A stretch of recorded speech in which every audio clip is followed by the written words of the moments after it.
ஆழ்வார் திருவடிகளே சரணம். எம்பெருமானார் திருவடிகளே சரணம். ஜீயர் திருவடிகளே சரணம். ஸ்ரீசைலேஷதயாபாத்திரம் தீபக்தியாதிகுணார்ணவம் யதீந்திரப்ரவணம் வந்தே ரம்யஜாமாதரம் முனிம் லக்ஷ்மீநாதசமாரம்பாம் நாதயாமுனமध्यமாம் அஸ்மதாச்சாரியபரியந்தாம் வந்தே குருபரம்பராம். யோ நித்யமச்சுதபதாம்புஜயுக்மருக்மவ்யாமோஹதஸ்ததிதராணி திருணாய மேனே அஸ்மத்குரோர்பகவதோஸ்ய தயைகசிந்தோः ராமானுஜஸ்ய சரணௌ சரணம் பிரபத்யே. மாதாபிதா யுவதயஸ்தனயா விபூதிः சர்வம் யதேவ நியமேன மதன்வயானாம். ஆத்யஸ்ய நः குலபதேர்வகுலாபிராமம் ஸ்ரீமத்ததங்கிரியுகலம் பிரணமாமி மூர்ध्ना. பூதம் சரஸ்ச மகதாஹ்வய பட்டநாத ஸ்ரீபக்திசாரகுலசேகரயோகிவாகான் பக்தாங்கிரிரேணுபரகாலயதீந்திரமிஸ்ரான் ஸ்ரீமத்பராங்குஷமுனிம் பிரணதோஸ்மி நித்யம். நிடாதுங்கஸ்தனகிரிதடீ சுப்தமுத்போத்ய கிருஷ்ணம் பாரார்த்தியம் ஸ்வம் ஸ்ருதிசதசிரசித்தமத்யாபயந்தி. ஸ்வோச்சிஷ்டாயாம் ஷஜினிகலிதம் யா பலாத்கிருத்ய புங்க்தே கோதா தஸ்யை நம இதமிதம் பூய ஏவாஸ்து பூயः. அன்னவயல் புதுவை ஆண்டாள் அரங்கற்கு பன்னு திருப்பாவை பல்பதியம் இனிஷையால் பாடிக்கொடுத்தாள் நற்பாமாலை பூமாலை சுடிக் கொடுத்தாளை சொல்லு. சுடிக் கொடுத்த சுடர்கொடியே தொல்பாவை ஆடியருளவல்ல வல்வளையாய் நாடினீர் வேங்கடவர்க்கு என்ன விதி என்ன இம்மாத்தம் நாம் கடவா வண்ணமே நல்கு. ஸ்ரீமத் கிருஷ்ண சமாஹ்வாய நமோ யாமுனசூனவே யத்கடாக்ஷைகலக்ஷ்யானாம் சுலப ஸ்ரீதரஸ் சதா.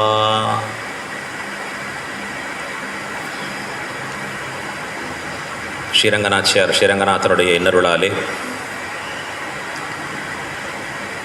நமக்காக இங்கு திருவவதாரம் பண்ணி போந்த பூமி பிராட்டி ஆண்டாள் நாச்சியார் அவர் தாமே நம்மை உய்விப்பதற்காக அருளி செய்திருக்கக்கூடிய திருப்பாவை பாசுரங்கள் 30 தப்பாமே என்று அந்த 30 பாசுரங்களும் 30 ரத்னங்களாக இருக்க, அதில் ஒரு ரத்னத்தையும் கூட விடாதபடி முழுவதும் அனுபவிக்க வேண்டும் என்கிற ஆசை நமக்கெல்லாருக்கும் ஏற்படும்படியாக செய்த எம்பெருமான்.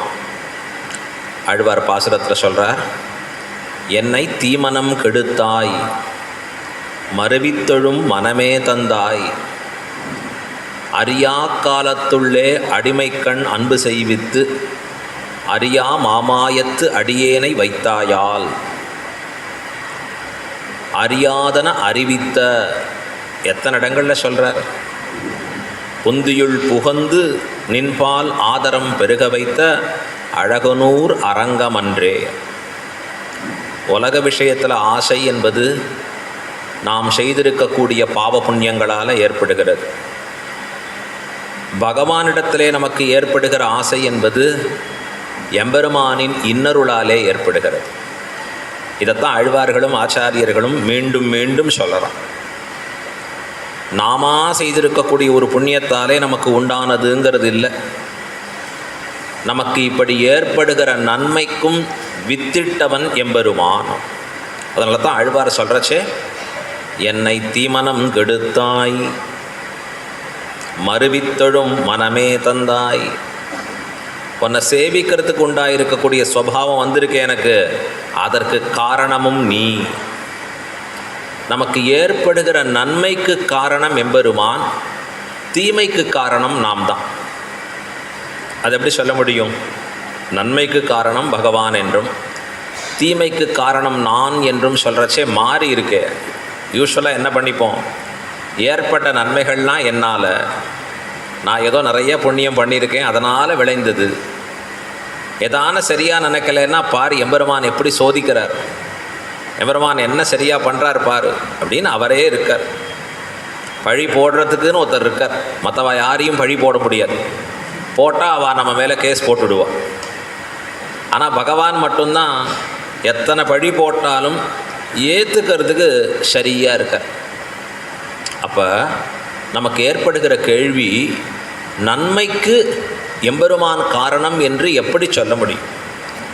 ஒரு தாய் குழந்தையினுடைய நன்மைக்கு எப்படி முழுவதும் காரணமாக இருக்கிறாளோ, கர்ப்பத்தில் சுமப்பதுலேருந்து ஆரம்பித்து அந்த குழந்தையை ஈன்றதிலிருந்து, ஈன்ற பொழுதிலிருந்து அந்த குழந்தைக்கு பால் கொடுப்பதிலிருந்து, அந்த குழந்தையை ஒவ்வொன்றாக கவனித்து கொள்வதிலிருந்து, அந்த குழந்தைக்கு ஏற்பட்ட நன்மைகளுக்கெல்லாம் இந்த தாய் தான் காரணம்.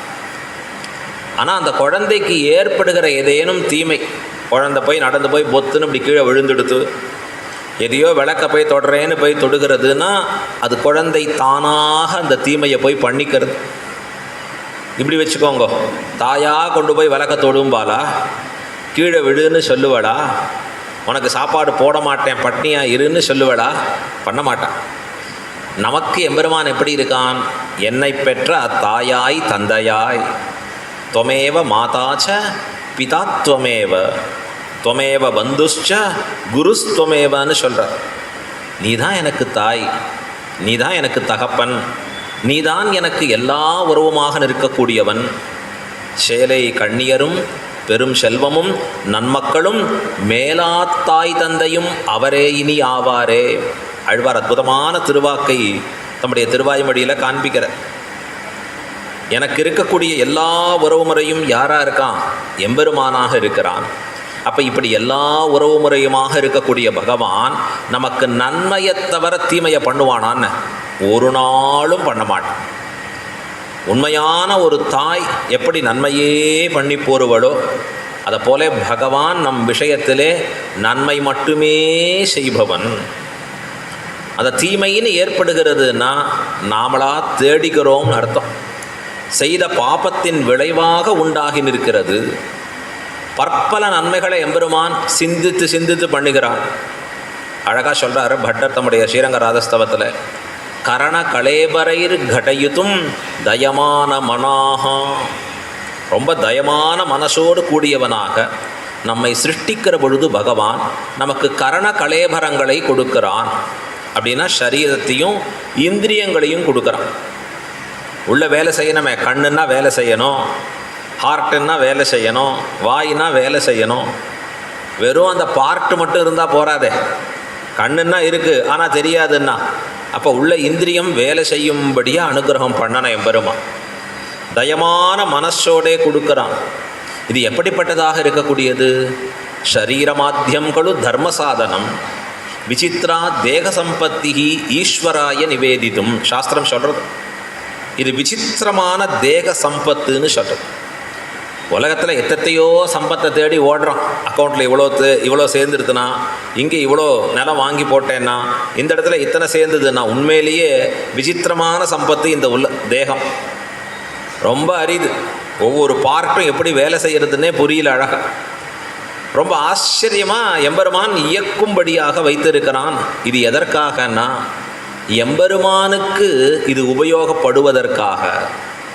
ஈஸ்வராய நிவேதிதம், சர்வேஸ்வரனுக்கு இது விநியோகப்படணும். புரியும் வண்ணம் ஆழ்வார் சொல்கிறார், வாய் அவனையல்லது வாழ்த்தாது, கையுலகம் தாய் அவனையல்லது தாம் தொழா, பேய் முலை நஞ்சு ஊனாக உண்டான் உருவொடு பேரல்லால் காணா கண் கேளா செவி. அழகாக சொல்கிறார் ஆழ்வார். இந்த செவின்னு சொல்லக்கூடியது என்ன பண்ணும்? எம்பெருமான் புகழைத்தான் கேட்கும். கண் என்ன பண்ணும்?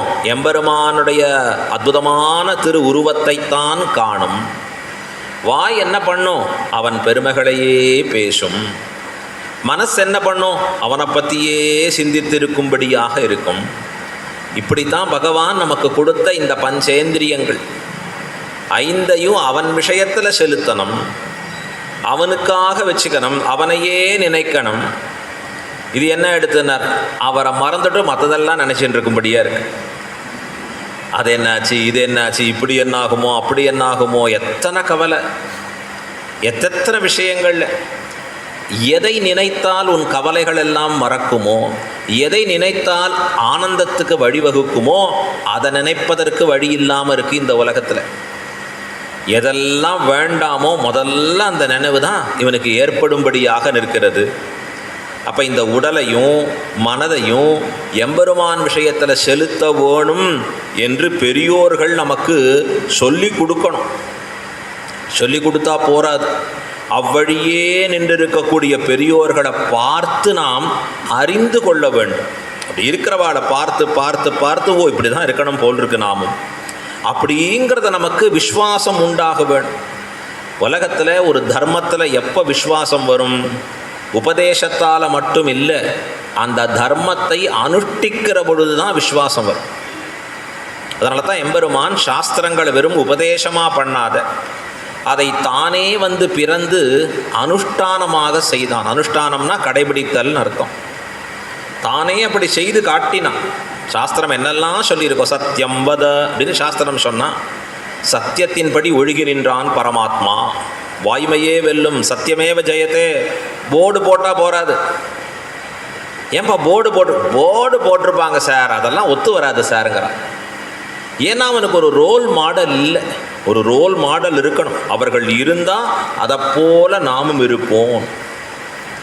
அதில் தான் இவன் யாரை பின்பற்றுகிறானோ அவன் இதெல்லாம் செய்பவனாக இருக்க வேணும். அரசன் எவ்வழியோ அவனை சார்ந்து இருக்கக்கூடிய பிரஜைகளும் அவ்வழியே. யதா ராஜா ததா பிரஜான்னு சொல்கிறது சாஸ்திரம். இப்போ பகவான் உலகுக்கே ராஜாவாக இருக்கக்கூடியவன், நாமெல்லாம் எப்படி நடக்கணுங்கிறத தான் நடந்து காண்பித்து அது மட்டும் போராதுன்னு சொல்லி நம்மை போன்றிருக்கிறவர்களையும் நிலவலுகளே தோன்றும்படியாக செய்து அர்த்த விசேஷங்களை எல்லாம் கொடுத்து அவர்கள் அதன்படி நடந்தும் காண்பித்து நம்மை திருத்த பார்க்கிறார்கள். எங்கேயாவது பெருமாள் கிட்ட ஆசை உண்டாக்கிடுமா? எம்பெருமான் விஷயத்தில் இவர்கள் மனசு ஈடுபடும்படியாக ஆயிடுமா? அப்படி எம்பெருமான் தன்னுடைய பூமி பிராட்டியே, தனக்கு ராஜ மகிழ்ச்சியாக இருக்கக்கூடியவள் சாக்ஷாத் மகாலட்சுமி. அந்த மகாலட்சுமியோடு கூட பூமி நீளா என்று சொல்லுகிற இவர்களும் எம்பெருமானுடைய பத்னிகள். அதில் பூமி பிராட்டியே பகவான் இந்த நிலவுலகுக்கு அனுப்பி அவளும் வார்த்தையாக சொல்லாதபடி விரதமாக கடைபிடித்து, அந்த கடைபிடித்த விரதத்தை அழகான பூமாலை சூடுவதாக இருக்கக்கூடிய பாமாலை சூடும்படியாகவும் செய்து நாமெல்லாம் எல்லாரும் எளிமையாக சொல்லும்படியாக திருப்பாவையாக அமைத்து கொடுத்து நாமும் அந்த மார்கழி மாதம் 30 தப்பாது அனுஷ்டிக்கும்படியாக பண்ணினாள் ஆண்டாள். ஆண்டாள் திருவதாரம் பண்ணி எத்தனை 1000 ஆண்டுகள் ஆகி போந்தன. இன்றைக்கும் வழியாக நாம் அந்த மார்கழி மகோத்சவத்தை கொண்டாடின்னு இருக்கோம். திருப்பாவையை போற்றி புகழ்ந்து நிற்கும், பாசுரங்களை படிச்சுட்டு இருக்கோம். ஏன்? அவள் அனுஷ்டித்த அந்த தர்மத்தினுடைய பெருமை அப்படி உயர்ந்ததாக அனுஷ்டானம் பண்ணினாள் ஆண்டாள். உன்னதமான பக்தியோடு பண்ணாள். அந்த பக்தியினுடைய சக்தி இன்றளவும் இல்லை, நாளையளவும் இல்லை, இனி வரக்கூடிய காலம் உள்ளளவும் உண்டானதாக இருக்கும், இருந்துட்டே இருக்கும். அந்த நிலவுலகில் ஆண்டாள் அவதரித்த ஸ்ரீவல்லிபுத்தூர் எங்க, நேபாள திவ்யதேசம் எங்க, அங்கே இருக்கிற சால கிராமத்தில் சொல்லிட்டு இருக்கா, சிற்றம் சிறுகாலே வந்துன்னை சேவித்து அப்படிங்கிற அழகு. எப்படி அது? ஆண்டாளின் பக்தி எங்கும் பிரதிபலிக்கும்படியாக செய்தான் எம்பெருமான். அந்த ஆண்டாள் திருப்பாவையை எல்லாரும் அறியும் வண்ணம் தான் சொல்கிறது மட்டும் இல்லை, சொன்னது செயல்படும்படியாக ஓரொரு பெண் பிள்ளையாக எழுப்பி வருகிறார். எல்லாரும் எழுப்புங்கோல்னு சொல்கிறது விஷயம் இல்லை, எழுப்பி நானே வருகிறேன். 6வது பாசுரத்திலேருந்து தொடங்கி ஒரு பெண் பிள்ளையாக எழுப்பி வரக்கூடிய பாசுரத்தை பார்க்குறோம் நாம். நேற்றைய தினம் 11வது பாசுரம் பார்த்தோம், கற்றுக்கறவை கணங்கள் பல அப்படின்னு. இன்றைய தினம் 12வது பாசுரம், கனைத்திலம் கற்றெருமை கன்றுக்கிறங்கி என்று வரக்கூடிய அற்புதமான பாசுரம். நற்செல்வன் தங்காயின்னு இந்த பாசுரத்தில் இருக்கக்கூடிய பெண் பிள்ளையை ஆண்டாள் எழுப்புகிறாள். நற்செல்வன் அப்படின்னா நல்ல செல்வம் நிரம்பினவன், அவனுடைய தங்கையாக இருப்பவளே. இவள் பேரை சொல்லலை, நாயக பெண் பிள்ளாயின்னு சொல்லலை, அருங்கலமேன்னு சொல்லலை, நாவுடையாயின்னு சொல்லலை, இந்த இடத்துல பிள்ளாயின்னு சொல்லலை. ஆனால் என்ன பேர் சொல்கிறா? நற்செல்வன் தங்காய். இவள் அண்ணனை இட்டு இவளை அழைக்கிறான். உங்கள் அண்ணன் இருக்கார் பாருப்பா, எவ்வளோ செல்வம் மிக்கவன் தெரியுமா? அந்த நல்ல செல்வம் மிக்கவனின் தங்கையாக பிறந்தவளே. அப்படின்னா அவனோட சம்பந்தமிட்டு, ஆமாம் சொல்லிப்போங்க, எங்கள் ஊரில் கூட சொல்லுவோம். யார் நீங்கள்? யாருன்னா அதான் ஜமீன்தார் இருக்காரு, அவர் வீட்டு பொண்ணுங்கண்ணா. அதோ அவர் வீட்டில் அப்படி இருக்காரு, அவரோட சம்பந்தங்க, எங்கள் அண்ணா தாங்க அங்கே எல்லாம் அப்படின்னு இந்த உலகத்திலையும் சொல்லுகிறா போலே. ஆனால் இதெல்லாம் பார்த்து நல்ல செல்வம்னு சொல்லலை. ஆண்டாள் சொன்னது என்ன? நற்செல்வன் தங்காய், நல்ல செல்வம் மிக்கவனின் தங்கையே அப்படின்னா. இப்போ செல்வம்னு எதற்கு பேர் வந்ததுன்னா, செல்வோம்னு சொல்கிறதுக்கு தான் செல்வம்னு பேர். உங்கள்கிட்ட விட்டு கிளம்பிண்டே இருப்போம் அப்படின்னு சொல்கிறது செல்வம். ஆழ்வார் அற்புதமாக ஒரு பாசுரம் பாடினார் திருவாய்மொழியில். ஒரு நாயகமாய் ஓட உலகுடனாண்டவர், கருணாய் கவர்ந்த காலர், சிதகிய பானையர், பெருநாடு காண இம்மையிலே பிச்சைதாம் கொள்வர், திருநாரணந்தாள் காலம் பெறச் சிந்தி தூய்மினோ. அப்பப்போ ஆழ்வாருக்கு மோடு மாறிண்டே இருக்கு. மூடு, அதுதான் மோடுன்னு நாம் சொல்கிறோம். என்ன? ஒன்று தன் அனுபவத்தில் இருப்பார், பகவான் அனுபவிச்சுட்டே இருப்பார். அதை எப்படி அனுபவிப்பார்? ஒரு ஞானியாக இருந்து அனுபவிப்பார். இன்னொரு சமயம் அனுபவம் கொஞ்சம் ஜாஸ்தி ஆகிடும், தானே பெண்ணாக மாறிடுவார். இந்த பெண்ணாக மாறினதில் இன்னும் ஜாஸ்தியாக மாறிடும். தான் ஒரு தோழியாக மாறி தன் நிலைமையை பேசுவர், தான் ஒரு தாயாக மாறி தன் நிலைமையை பேசுவர், விதவிதமாக பேசுவர் ஆழ்வர். இதெல்லாம் தானாக இருக்கிறச்சே, தான் பெண்ணாக மாறச்சே டக்குன்னு திடீர்னு ஒரு பக்கம் மாறுவார். என்னன்னா, உலகத்தீரே இப்படி இருக்கேளே, நீங்கள்லாம் இப்படி இருக்கலாமா? இது என்ன மோடுன்னா, இது உபதேசம் மோடு. என்ன ஆழ்வீர், அனுபவ மோடில் இருந்தீர், எப்போவுமே நான் ஏதோ அனுபவிச்சுட்டு இருக்கேன்னு திடீர்னு இப்படி திரும்பிட்டீரேன்னா, நாம் பெற்ற பேர் நீங்கள்லாம் பெற வேண்டாமா? நீங்கள்லாம் இழந்திருக்கிறீர்களே. இந்த சம்சாரத்தில் என்னை போல நீங்களும் பாக்கியசாலிகள் தானே. உங்களுக்கும் என்ன போல தானே, அதே உடம்பு தானே, 2 கை தானே, 2 கண்ணு தானே, இப்படியே தானே மனசு தானே, வேறு தானே எக்ஸ்ட்ரா இருக்கா? எனக்கு தானே எக்ஸ்ட்ரா வந்துடுதா? இல்லையே. நீங்கள் ஏன் இழந்து கிடக்கிறீர்கள்? ஆழ்வாருக்கு தாங்க முடியல. உடனே உபதேசம் பண்ணுவார். என்ன பண்ணுங்க? இதெல்லாம் விடுங்க. என்ன பண்ணணும்? அற்றது பற்றெனில் உற்றது வீடுயிர், செற்றது மண்ணுரில் அற்றிரை பற்றே. அதை போல் இதை சொல்கிறார் ஆழ்வார். ஒரு நாயகமாய் ஒரே ஒரு வெண்கொற்ற குடையின் கீழே இந்த உலகத்தையும் முழுக்க ஆண்டவன் இருக்கான். மன்னன்கள் எல்லாம் பெரிய பெரிய பேரரசர்கள், சாமானிய அரசர்கள் இல்லை, சிற்றரசர்கள் இல்லை, பெரிய பெரிய பேரரசர்கள். இந்த பேரரசர்கள்லாம் என்னாச்சுன்னார், ஏதோ ஒரு சூழ்நிலையாலே கூட இருந்தவனே சூழ்ச்சி பண்ணுறான், எதிரி வந்து அழிக்கிறான். என்ன எடுத்துனார்? அவன் ராஜ்யத்தை விட்டு ஓடும்படியாக எடுத்து ஓர் இரவிலே. சுவாமி, இது என்னைக்கோ பார்க்கறது இல்லை, இன்னைக்கு பார்க்குறோம். நம்ம பக்கத்தில் இருக்கிற தேசத்தில் பார்க்குறோம். பேர்லேயே தேசம் வேறு இருக்குது, பங்களாதேஷ். கண்ணுக்கு நேர பார்க்குறோம். ஒரு நாயகமாய் ஓட உலகுடன் ஆண்டவர், எல்லாத்துக்கும் நான் தான் அதிபதி, எல்லாம் நான் தான் பார்த்துக்க போகிறேன்னு சொல்லிட்டு இருக்கக்கூடிய ஒரு பேரரசன். அந்த பேரரசனுக்கு என்ன ஏற்பட்டதுன்னா, ஒரு நாள் ராத்திரியில் ஆட்சி கவிழ்ந்தது, இருக்க முடியாமல் போச்சு. என்ன எடுத்தனர்? அவர் எங்கேயோ பாவம் இருக்கிற கடைச்ச துணியை வச்சு சுற்றி கொண்டு எங்கேயோ ஒளிந்து நிற்கிற அந்த ஊரில் எங்கேயோ ஒரு மூலையில். காத்தால் வரத்துக்கு அவருக்கு பயம். ஏன்னா ஊரில் இருக்கிறவன் பார்த்தா இது ராஜான்னு தெரிஞ்சு போயிடும். ராத்திரியாக வந்து உணவு வேணுமே, ராத்திரியாக வந்து பிக்ஷை எடுக்கணும். இப்போ கையில் என்ன இருக்குன்னா, ஒரு ஓடு இருக்குது. அந்த ஓடை தான் அவர் கிடச்சா அப்போ சொத்து. அப்போ உலகமே அவர் சொத்தாக இருந்தது. இப்போ அல்பமாக ஒரு ஓடு இருக்கிறது. அப்போ அந்த ஓடை வைத்து கொண்டு ராத்திரியில் போகிறச்சே ராத்திரியில் நாய் தொல்லை அன்னிலேருந்து இன்னி வரைக்கும் இருக்குது. இவர் போய் தெரியாமல் காலை போய் மிதிச்சுட்டார். அவ்வளவுதான், அது துரத்த ஆரம்பிச்சுது. இவர் ஓட ஆரம்பித்தார். என்ன ஆச்சுன்னார்? கருணாய் கவர்ந்த காலர். இந்த கருணாய் அவரை கடிக்கும்படியாக ஏற்படுறச்சே என்ன ஆச்சுன்னார்? அவருடைய ஒரே ஒரு சொத்தும் கீழே விழுந்தது, பொத்துன்னு.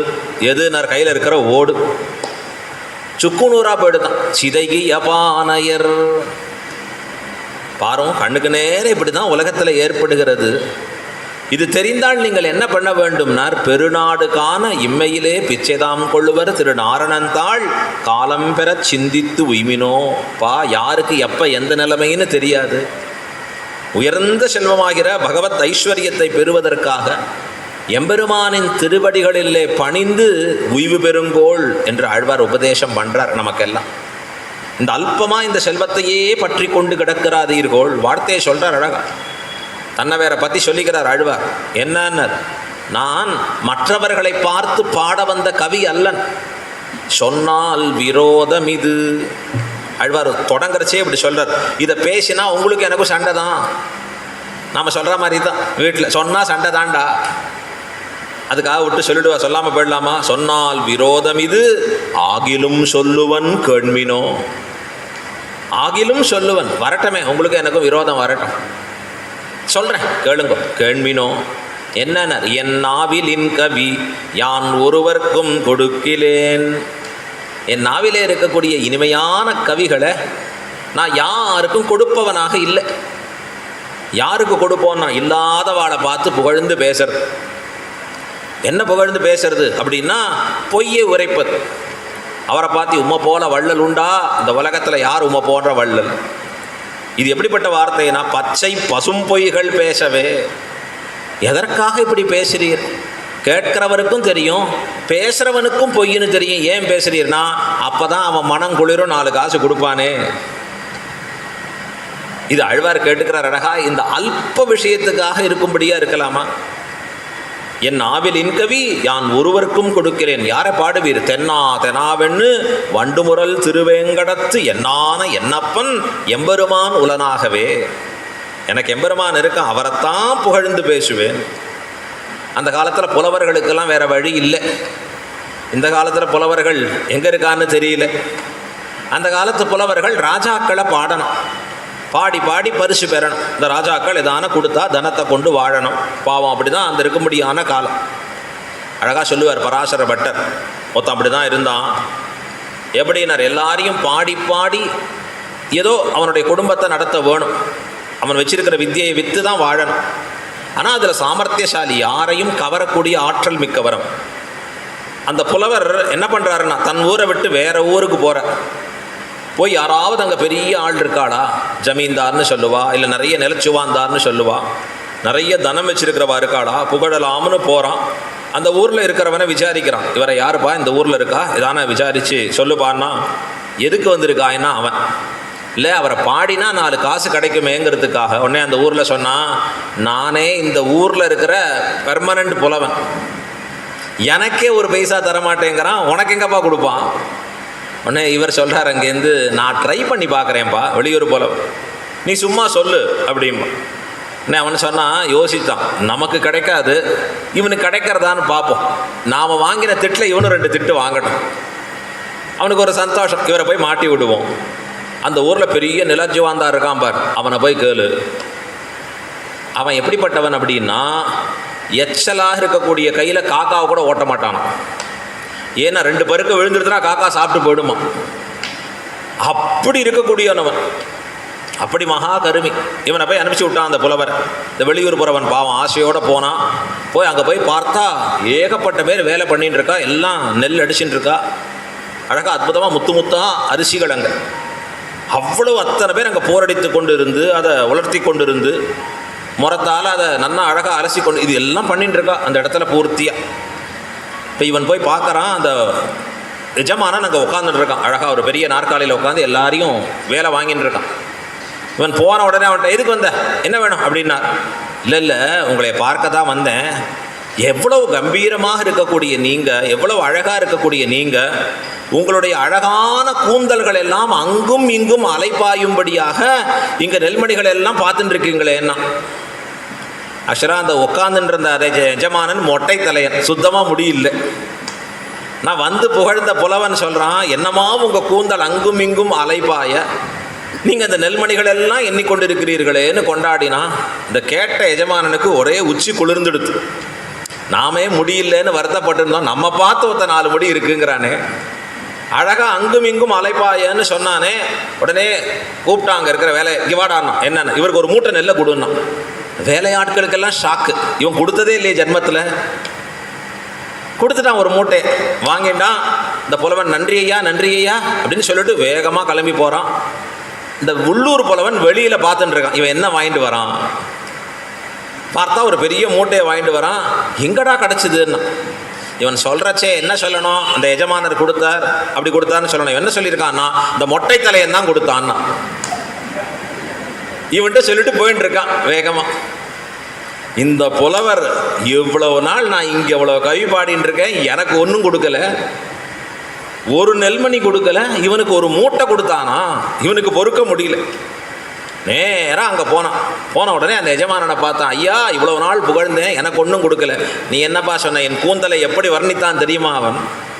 என் கூந்தல் அங்கும் இங்கும் அலைபழிய நீங்கள் இப்படி எல்லாம் அழகாக வேலை பார்த்துட்டு இருக்கலேன்னு சொல்லி கொண்டாடினான். போரும் போங்க, உங்கள்கிட்ட அப்படி சொன்னான். ஏன்ட்ட என்ன தெரியுமா சொன்னான், இந்த மொட்டை தலையன் தான் நெல் மூட்டை கொடுத்தான். நான் வந்ததே கோவம் எஜமானனுக்கு. அப்படியா பேசினா, உன்கிட்ட அப்படியா பேசினா. ஒரு குச்சி எடுத்துன்னா வேகமாக ஓடுறான் துரத்தின். அந்த புலவர் 2 கால் பாய்ச்சல்ல போயிட்டு இருக்கான். ஏன்னா இது பறிச்சுட்டா என்ன பண்ணுறது, கிடச்ச விஷயம் போயிடக்கூடாது. இவன் விடமாட்டேங்கிறான். எஜமானன் வேகமாக துரத்தி கொண்டு வந்து நிற்கிறான். இனிமேல் ஓட முடியாதுன்னு தெரிஞ்சது அந்த புலவனுக்கு. நின்றுட்டான். ஓடி வந்த எஜமான் குச்சியை வச்சுட்டு என்ன பண்ணுறேன் பாரு, அந்த மூச்சரைக்க வந்து நிற்கிறான். இப்போ தான் பேச ஆரம்பிக்கிறான், முடியல அவனால். அதற்குள்ளே இந்த புலவன் பார்த்தான். ஐயா இவ்வளவு அழகான நறுங்குஞ்சி குழல்களாக இருக்கக்கூடிய உங்கள் தலைமுடியெல்லாம் இந்த மண்ணிலே புரளும்படியாக அதிலே கீழே இருக்கக்கூடிய தூசிகள் ஒட்டும்படியாக ஓடி வருவானேன்னா. இப்படியெல்லாம் முடி கீழே அலைப்பாய கீழே தூசி ஒட்டின்னு ஓடி விடும்படியா ஏன் வந்தீங்கன்னு கேட்டான். அவன் ஒரு நிமிஷம் நின்று போயிட்டான். இல்லை ஒரு மூட்டை தான் கொடுத்தேனா, இன்னும் 2 மூட்டை கொடுக்கறதுக்காக வந்தேன்னா. இது எப்படி இருக்குன்னா, உலகத்தில் இல்லாததை புகழ்ந்தா எல்லாருக்கும் சந்தோஷம், ஒரே கொண்டாட்டம். ஒரு நிமிஷம் மனசு அப்படி ஒரு மாதிரி அலபாஞ்சு நிற்கிறது. ஆழ்வார் சொல்கிறார், இருக்கிறத யார்கிட்ட புகழும்னா பகவான்கிட்ட ஒத்தன்ட்ட தான் புகழ முடியும். ஏற்கும் பெரும் புகழ் வானவரீசன் கண்ணன் தனக்கு. ஏற்கும் பெரும் புகழ், நீ எவ்வளவு புகழ்ந்தாலும் ஒருவனுக்கு மட்டும் ஏற்கும்னா அது எம்பெருமானுக்கு மட்டும்தான். மற்றவர்களுக்கு என்னன்னா இல்லாததை இருக்கிறதா சொல்லணும். இருக்கிறத சொன்னால் ஒன்றும் தேராது. இப்போ அந்த காலத்தில் இப்படியாக ஏதோ அல்பமான ஒரு செல்வம் வேணுங்கிறதுக்காக ஏதோ வாக்கை மற்றவர்களுக்கு சொல்லி பயன்படும்படியாக ஆனார்கள். ஆழ்வார் சொன்னார், இப்படியா பாடுறது, எம்பெருமான் இருக்கான் பாரு, உனக்கு என்ன வேண்டிற்றெல்லாம் தரும் கோதில் என் வள்ளல் மணிவண்ணன் தன்னை கவி சொல்ல வம்மினோ. வேண்டிற்றெல்லாம் தரும் கோதில், நீ என்ன வேணும்னு நினைக்கிறியோ எல்லாவற்றையும் அள்ள அள்ள குறைவில்லாத தரக்கூடிய பரமாத்மா இருக்கானே, அவனை சொல்கிறத விட்டுட்டு அல்பமான மனிதர்களை பாடி திரிகிறாயே. அவன்கிட்டேந்து கிடைக்கிற செல்வம் எப்படிப்பட்ட செல்வம், தீய செல்வம். எது நற்செல்வம்னா இந்த இடத்துல இவள் சொன்னது என்ன, நற்செல்வன் தங்காய். நல்ல செல்வம் எதுனா பகவானுக்கு செய்யக்கூடிய கைங்கரியமாகிற தொண்டு, அதுதான் நல்ல செல்வம். மற்ற செல்வம் எல்லாம் எப்படி இருக்கும்னா சரீரத்தோடு முடிஞ்சு போகிறது. பெரிய செல்வந்தர் 100 கோடி சேர்த்தார் கட்டப்பட்டு, அவர் பாவம் இறந்து போயிட்டார். இறந்து போய் அவருக்கு அந்திம காரியங்களை பண்ணுறச்சு அவர் சேர்த்த 100 கோடியும் சேர்த்து எரிச்சு மேலே அனுப்புப்பா அப்படின்னு நான் சொல்ல போகிறான். என்ன பண்ண போகிறான்னா அதில் 1 பைசா விடாத, கையில் ஏதோ மாட்டியிருக்கார் பார், எடுங்கிறான், எல்லாத்தையும் விட மாட்டேங்கிறான் முழுக்க. ஏன்னார், அவர் தான் போயிட்டார், இனி இதெல்லாம் எதுக்கு, பாவம் அவருக்கு எதுக்கு. இப்போ யாருக்குன்னா இவனுக்கு வேணும்னு அர்த்தம், அவருக்கு எதுக்குன்னா நமக்கு வேணும் இங்கே. இப்போ உலகம் அப்படி தானே இருக்குது. அப்போ கேட்குறார் ஆழ்வார், கேட்கறச்சே உன்னோட வரக்கூடிய செல்வம் எது, நீ இறந்த பிறகு உன்னோடு போகிறது இங்கே உபயோகம் இல்லாமல் போகிறது, அது யாருக்கு போகிறதுன்னு தெரியாது, அதை எப்படி பயன்படுத்த போகிறது என்று தெரியாது. தெலுங்கில் சொல்லுவா, தொங்கலுக்கோ துரருக்கோ அப்படிம்ப. அந்த காலத்தில் எங்கள் தாத்தா சொல்கிறச்சு அது தூய தெலுங்காக இருக்கும். தெலுங்கில் உபன்யாசம் பிரவச்சனம் பண்ணால் இங்கே கஷ்டமாக இருக்கும் எனக்கு, ஏன்னா அது தூய்மையான தெலுங்காக இருக்கும். ஆந்திரா தெலுங்கில் வரைச்சி அது எப்படிப்பட்ட வார்த்தையாக இருக்கும்னா, நீ சேர்க்கிற செல்வம் வேண்டாதவர்களுக்கா இல்லை திருடர்களுக்கா. ஆச்சாரியர்கள் அற்புதமாக கேட்டுப்பா. அப்போ எது செல்வம், எது நல்ல செல்வம், எது உன்னோடு உடன் வருகிறதோ, சரீரம் அழிந்த பிறகும் சரீரம் விட்ட பிறகும் உன்னோடு வருவது எது? உன்னோடுன்னா இந்த உயிரோடு சேர்வது எது, உயிரோடு கூட வருவது எது? அப்படி ஏதான அக்கௌண்ட் இருக்கா, இந்த ஜிபே மாதிரி ஏதான இருக்கா, டக்குன்னு டிரான்ஸ்ஃபர் பண்ணுற மாதிரி? அப்படின்னா தொண்டரோமாய் உய்யலல்லால் இல்லை கண்டீர் துணையே. அழகா சொல்றார் ஆழ்வார். சொல்றச்சே தொண்டு, எம்பெருமானுக்கு தொண்டு செய்து கிடப்பது இருக்கிறதே, அதை போல ஒரு சிறந்த செல்வம் இல்லை. அதுதான் நம்ம கிடைச்சிருக்கக்கூடிய பரம பாக்கியம். நம்ம ஊரில் பாருங்க, பாரத தேசத்தில் பெரிய பெரிய ராஜாக்கள், ஆனால் முதல் சேவகர்களாக எம்பெருமானுக்கு போயிருப்பா நிற்பா. எப்படிப்பட்ட பெரிய ராஜாக்களும் கூட அவர்கள் அந்த ஊரில் இருக்கிற பகவானுக்கு திருவாராதனம் முடியாமல் தாங்க பிரசாதம் எடுத்துக்க மாட்டான், சாப்பிட மாட்டான். பெரிய பெரிய ராஜாக்களை பார்த்துருக்கோம். ஏன்னார், எனக்கு சுவாமி அவன்தான், அவனுக்கு தொண்டன் நான் தான். ஸ்ரீரங்கநாதனுக்கு, திருமலை திருவேங்கரமுடியானுக்கு, அனந்த பத்மநாப பெருமாளுக்கு, இன்னும் நார்த்தில் போய் பாருங்க, பூரி ஜெகநாத்லேருந்து ஆரம்பிச்சு எல்லாம் அந்த எம்பெருமான் தான். அங்கே ஆளக்கூடிய ராஜாக்கள் எல்லாம் அந்த எம்பெருமானை படிந்து நிற்பர்கள். ஏன் அவளுக்கு தெரியாதா? சொத்து சேகரம் நிறைய ராஜ அரண்மனைகள்லாம் இருக்குன்னா இதெல்லாம் நிலை நிற்காததொன்று. நிலையான ஐஸ்வர்யம் எது என்றால் எம்பெருமானுக்கு செய்கிற நத்தொண்டு, நல்ல தொண்டு எம்பெருமானுக்கு செய்கிறோமே, அதைத்தான் ஸ்ரீ வைஷ்ணவத்தில் கைங்கரியம் கைங்கரியம் என்று சொல்லுகிறோம். உள்ளத்தில் இருக்கிற அன்போடு வாக்காலும் உடலாலும் பணத்தாலும் எம்பெருமானுக்கு எதெல்லாம் செய்ய முடியுமோ அவர் திருவுள்ள முகக்கும்படியா அதற்கெல்லாம் தொண்டுன்னு பேர். அதை செய்பவனுக்கு தொண்டர் அப்படின்னு பேர், தொண்டன்னு பேர். சொன்னேனே ஆழ்வாரத்தை, தொண்டர் அடி பொடி ஆழ்வார். ஒன்றுமே செய்யாமல் வெறுமை உட்காந்தா தண்டன்னு பேர்.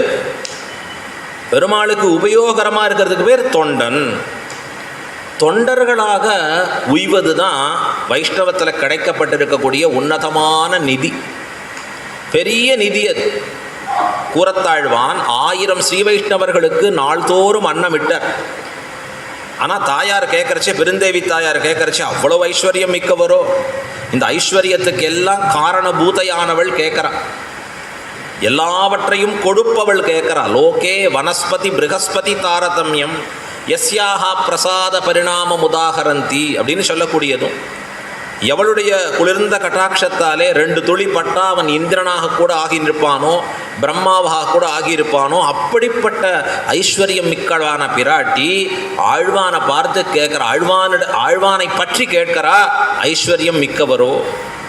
அடுத்த க்ஷணம் ஆழ்வான் அந்த ஐஸ்வர்யத்தை விட்டார். ஏன்னார், இந்த ஆத்மாவுக்கு நிலைத்த ஐஸ்வர்யம் பகவத் சம்பந்தமும் ஆச்சாரிய சம்பந்தமும். பகவானுக்கு செய்கிற தொண்டும் ஆச்சாரியனுக்கு செய்யக்கூடிய தொண்டும். அடுத்த க்ஷணத்தில் விட்டார். ஆச்சரியம் அது. விடுறதுங்கிறது சுலபம் இல்லை, இருக்கிறதுலேயே கஷ்டம் விடுறது தான். நாம் நினச்சிக்கிறோம் பற்றுவது தான் கஷ்டம்னு நினச்சிக்கிறோம், விடுறது தான் இருக்கிறதுலேயே ரொம்ப கஷ்டம். இன்றைக்கி புஸ்தகங்கள்லாம் வந்திருக்கு நிறைய ஆங்கிலத்தில், அட்டாமிக் ஹேபிட்ஸு, எத்தனையோ புக்கு. என்ன சொல்கிறான்னா, ஒரு ஹேபிட்டை மாற்றிக்கிறது எவ்வளோ கஷ்டம், எத்தனை மாதங்கள் எத்தனை வருஷங்கள் முயற்சி பண்ணால் உனக்கு அது வரும்னு சொல்லி காமிக்கிறான். இப்போ இதை கூரத்தாழ்வான் ஒரு க்ஷணத்தில் பற்று அற்றதெனில் உயிர் வீடு உற்றதுன்னர். அற்றது பற்றெனில் அந்த க்ஷணத்தில் பற்றை விட்டார், துறந்தார். எதுனார், எனக்கு முக்கியம் எம்பெருமானுடைய திருவடியில் இருக்கக்கூடிய கைங்கரியம். தனம் மதீயம் தவபாத பங்கஜம். ரங்கநாதரை பார்த்து சொல்லுவார், ரங்கதனம்னு சொல்லி கொண்டாடுறார். ரங்கநிதே, ஸ்ரீ ரங்கநிதேன்னு கொண்டாடும்படியாக இருக்கக்கூடிய வார்த்தை என்னன்னா, எப்பொழுதும் இருக்கக்கூடிய நிதியாக இருக்கிறது. இன்னைக்கு உடலுக்கு வேண்டிய நிதியை மட்டும் வச்சுட்டு எல்லாவற்றையும் பெறக்கூடியதாக மாற்ற முடியுமான்னா முடியாது. இந்த ஆத்மாவுக்கு சேர்த்திருக்கிற நிதி பராசரபட்டர், கூரத்தாழ்வான் சேர்த்த நிதியை பராசரபட்டர் பெற்று இன்றளவும் எங்கள் வம்சத்துக்கு வரும்படியாக கொடுத்து போந்தார். எவ்வளோ பெரிய கிஃப்ட் அது, நினைத்தே பார்க்க முடியாத விஷயம். அப்போ எது நல்ல செல்வம் என்றால் பகவானுக்கு செய்கிற தொண்டு. அந்த தொண்டு செய்பவனுடைய தங்கையாக பிறந்தவளானபடியாலே தொண்டு செய்பவனின் தங்கையேன்னு சொல்லி அழைக்கிறான். அவனை இட்டு தான் இவளுக்கு பேரே. அதுதான் இந்த பாசுரத்தில் நற்செல்வன் தங்காய் அப்படின்னு சொல்லி எழுப்புறா. ரொம்ப அற்புதமான ஒரு சம்பந்தம். நாம் இந்த 12வது பாசுரத்தை எல்லாருமாக சேர்ந்து அனுசந்தானம் பண்ணுவோம் ஒரு முறை. கணைத்திலம் கற்றெருமை கண்ணுக்கிறங்கி நினைத்து முலை வழியே நின்னு பால் சோர நனைத்தில்லம் சேராக்கும் நற்செல்வன் தங்காய் பனித்தலை வீழ நின் வாசல் கடைபத்தி சினத்தினால் தென்னிலங்கை கோமானைச் செற்ற மனத்துக்கினியானை பாடவும் நீ வாய் திறவாய் இனித்தான் எழுந்திராய் இதென்ன பேருறக்கம் அனைத்தில்லத்தாரும் அறிந்தேலோர் எம்பாவாய். கணைத்து சப்தமிட்டு இளம் கற்றெருமை. இளம் கன்றை உடைய எருமை மாடானது கன்றுக்கு இறங்கி, தன்னுடைய கன்றுக்குட்டிக்கு மனசிலே இரக்கம் ஏற்பட்டு இறங்கி, நினைத்து முலை வழியே தன் கன்றுக்குட்டியை நினைத்து இந்த பசுமாட்டினுடைய முலை வழியே நின்று பால் சோர, நின்று மாறாதபடி தொடர்ந்து பால் சொரிந்து கொண்டிருக்க, அதனால் நனைத்து இல்லம் சேராக்கும். அந்த வீடு முழுக்க பால் வெள்ளம் ஆயிடுத்து, சேராயிடுத்து, மண்ணோட சேர்ந்து. அப்படிப்பட்ட நற்செல்வன், இப்படிப்பட்ட ஒரு செல்வம் வச்சுருக்கியே நீ, அவனுக்கு என்ன பேர்? நற்செல்வன் தங்காய், அவனுடைய தங்கையே. வரலாம் சொல்கிறா, நாங்கள் எங்கே இருக்கோம் தெரியுமா? பனித்தலை வீழ, உன் வீட்டு வாசலில் எங்கள் தலையில் பனியெல்லாம் வந்து விழ, நின் வாசல் கடை பற்றி, உன் வாசலை நன்னா கெட்டியாக பிடிச்சின்னு இருக்கோம் நாங்கள்லாம். சினத்தினால் தென்னிலங்கை கோமானை செற்ற, கோபத்தாலே தென்னிலங்கைக்கு அரசனாக இருக்கக்கூடிய ராவணனை அழித்த செற்ற யார மன்னர்? மனத்துக்கு இனியான். நினைச்சாலே மனசு குளிர்ந்துடுறது ராமபிரானை. அந்த மனத்துக்கு இனியானை பாடவும், அவனை நாங்கள் எல்லாம் வாய்விட்டு பாடவும் நீ வாய் திறவாய். வாய் பேசாமல் இருக்கியே, இனித்தான் எழுந்திராய், இப்பொழுதாவது எழுந்திரு. இதென்ன பேருறக்கம், உன்னுடைய இது என்ன பெரிய உறக்கமாக இருக்குது. உன்னுடைய உறக்கம் அனைத்தில்லத்தாரும் அறிந்து, எல்லாருக்கும் உன் உறக்கத்தை பற்றி தெரிந்தது. எழுந்திராய் அப்படின்னு சொல்லும்படியான பாசுரம். ரொம்ப ஆச்சரியமாக பெரியவாச்சான் பிள்ளை இதற்கு வியாக்கியானம் அருளி செய்கிறார். கணைத்து இளம் கற்றெருமை கண்ணுக்கிறங்கி, கணைத்து முலை கடுப்பாலே இந்த மாடானது கணைத்து மானு கத்தரு, சப்தம் இடுறது. இந்த மாடை பார்த்துக்கிறது இருக்கே, நம்ம வீட்டில் ஒரு குழந்தைய பார்த்துக்கிற மாதிரி, அப்படி கண்ணும் கருத்துமா பார்த்துட்டே இருக்கணும். அது என்ன பண்ணுறது, எந்த டயத்துக்கு போகணும், என்ன பண்ணணும் அழகா. இன்றைக்கி நம்ம பார்த்துக்கிறதுக்கே தனியாக வீட்டில் ஒரு அசிஸ்டண்ட் வேண்டியிருக்கு. ஒன்றும் இல்லைன்னா கூகுள் அசிஸ்டண்ட்டாவது வேண்டியிருக்கு. இதை போடு, அதை பண்ணு, இப்படி பண்ணுன்னு சொல்கிறதுக்கு வேண்டியிருக்கு. நாம் எங்கே பார்த்துக்கிறது? இப்போ இந்த மாடை பார்த்துக்கிறது அவ்வளோ ஜாக்கிரதையாக பார்த்துக்கணும். சரியான நேரத்தில் அந்த பசுமாடுக்கோ தன்னுடைய குழந்தைக்கு பால் கொடுக்கலன்னு சொன்னால் வருத்தம் ஏற்படுமா, கஷ்டம் ஏற்படுமா, அதனால் சப்தம் இடுமா. அதை போல் இங்கே சொல்கிறார், கணைத்து அப்படின்னா பால் முழுவதும் தேங்கி இருக்குது, அந்த பாலை இன்னும் கறக்கப்படலை, அதனால் ஒரு வலி உண்டாகிறது. அந்த முலை கடுப்பாலே இது சப்தம் இடுகிறது. கணைத்து, அது கணைக்கிறது எதனாலே அப்படின்னார், இளம் கற்றெருமை. இப்போ தான் இளம் கற்றெருமையாக இருக்குது. அப்படின்னா சின்ன பசுமாடாக இருக்குது, இளம் கன்றை உடையதாக இருக்கக்கூடிய அந்த எருமை மாடாக இருக்கிறது அது. அப்படின்னா அந்த வலியை தாங்கிக் கொள்கிற அளவுக்கு இன்னும் சக்தி வரலை. நமக்கு எப்போ தாங்கிக்கிற சக்தி வருதுன்னா வயசாக ஆக வலியை தாங்குகிற சக்தி வந்துடுது. ஆமாப்பா இப்படி தான்ப்பா இருக்கும். முதல்ல சின்ன வயசுலாம் கொஞ்சம் வலினாலே அப்படின்னு சொல்லுவோம். இப்போ என்ன, அது அப்படி தான் வலிக்கும், ஒன்றும் பண்ண முடியாது.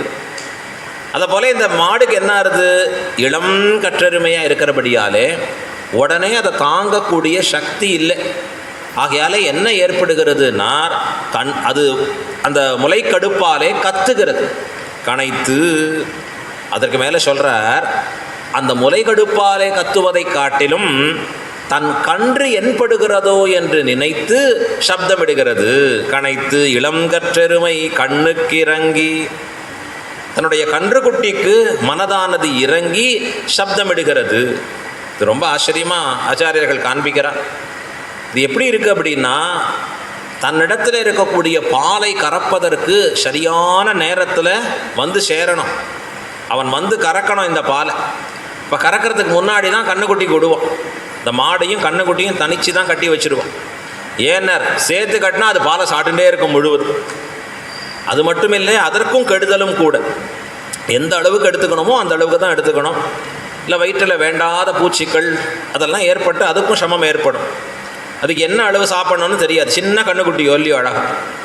அப்போ என்ன பண்ணுவான், தனித்து போய் கட்டியிருப்பான்.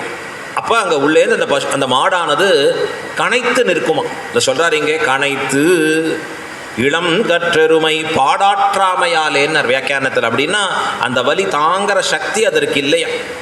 இப்போ ஆகையால தான் பசுமாடை பார்த்துக்கிறவனுக்கு எப்படி இருக்கணும்னா, அது எந்த நேரத்தில் அது தயாராகிறதோ அதற்கு முன்பே அவன் இருக்க வேண்டும்.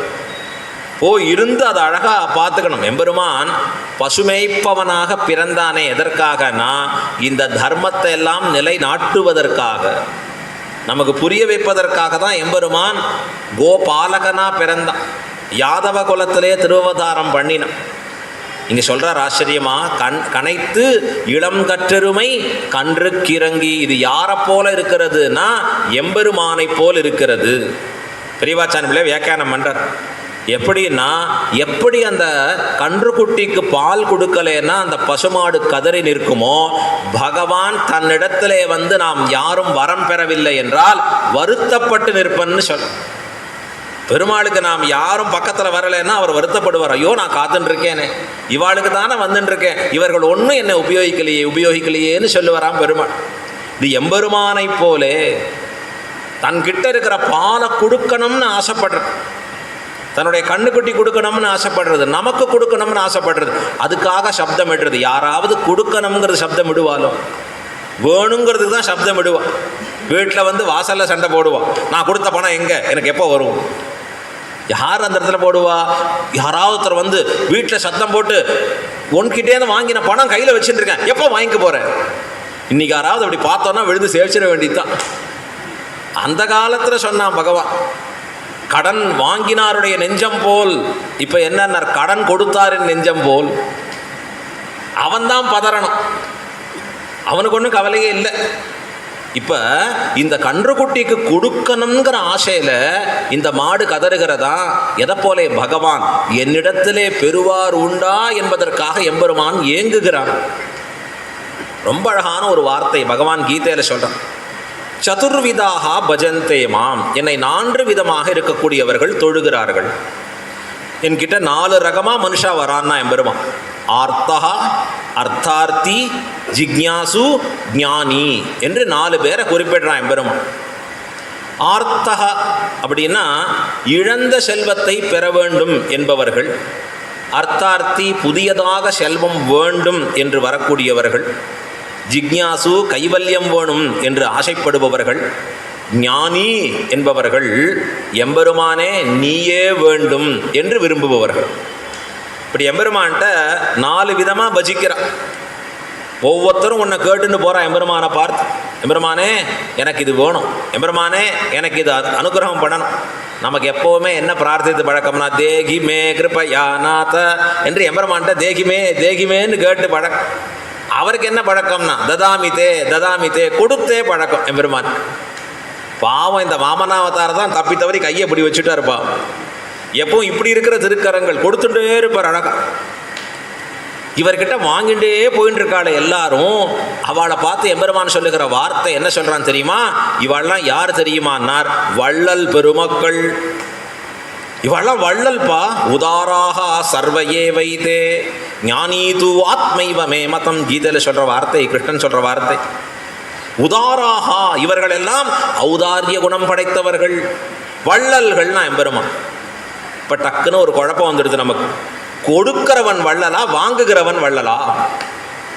நம்ம ஒரு போர்டு போடுவோம் வெளியில, ஒரு கஞ்சன் எல்லாருக்கும் அன்னதானம் இடுகிறான், வாங்குகிற வள்ளல்களே வாருங்கள்.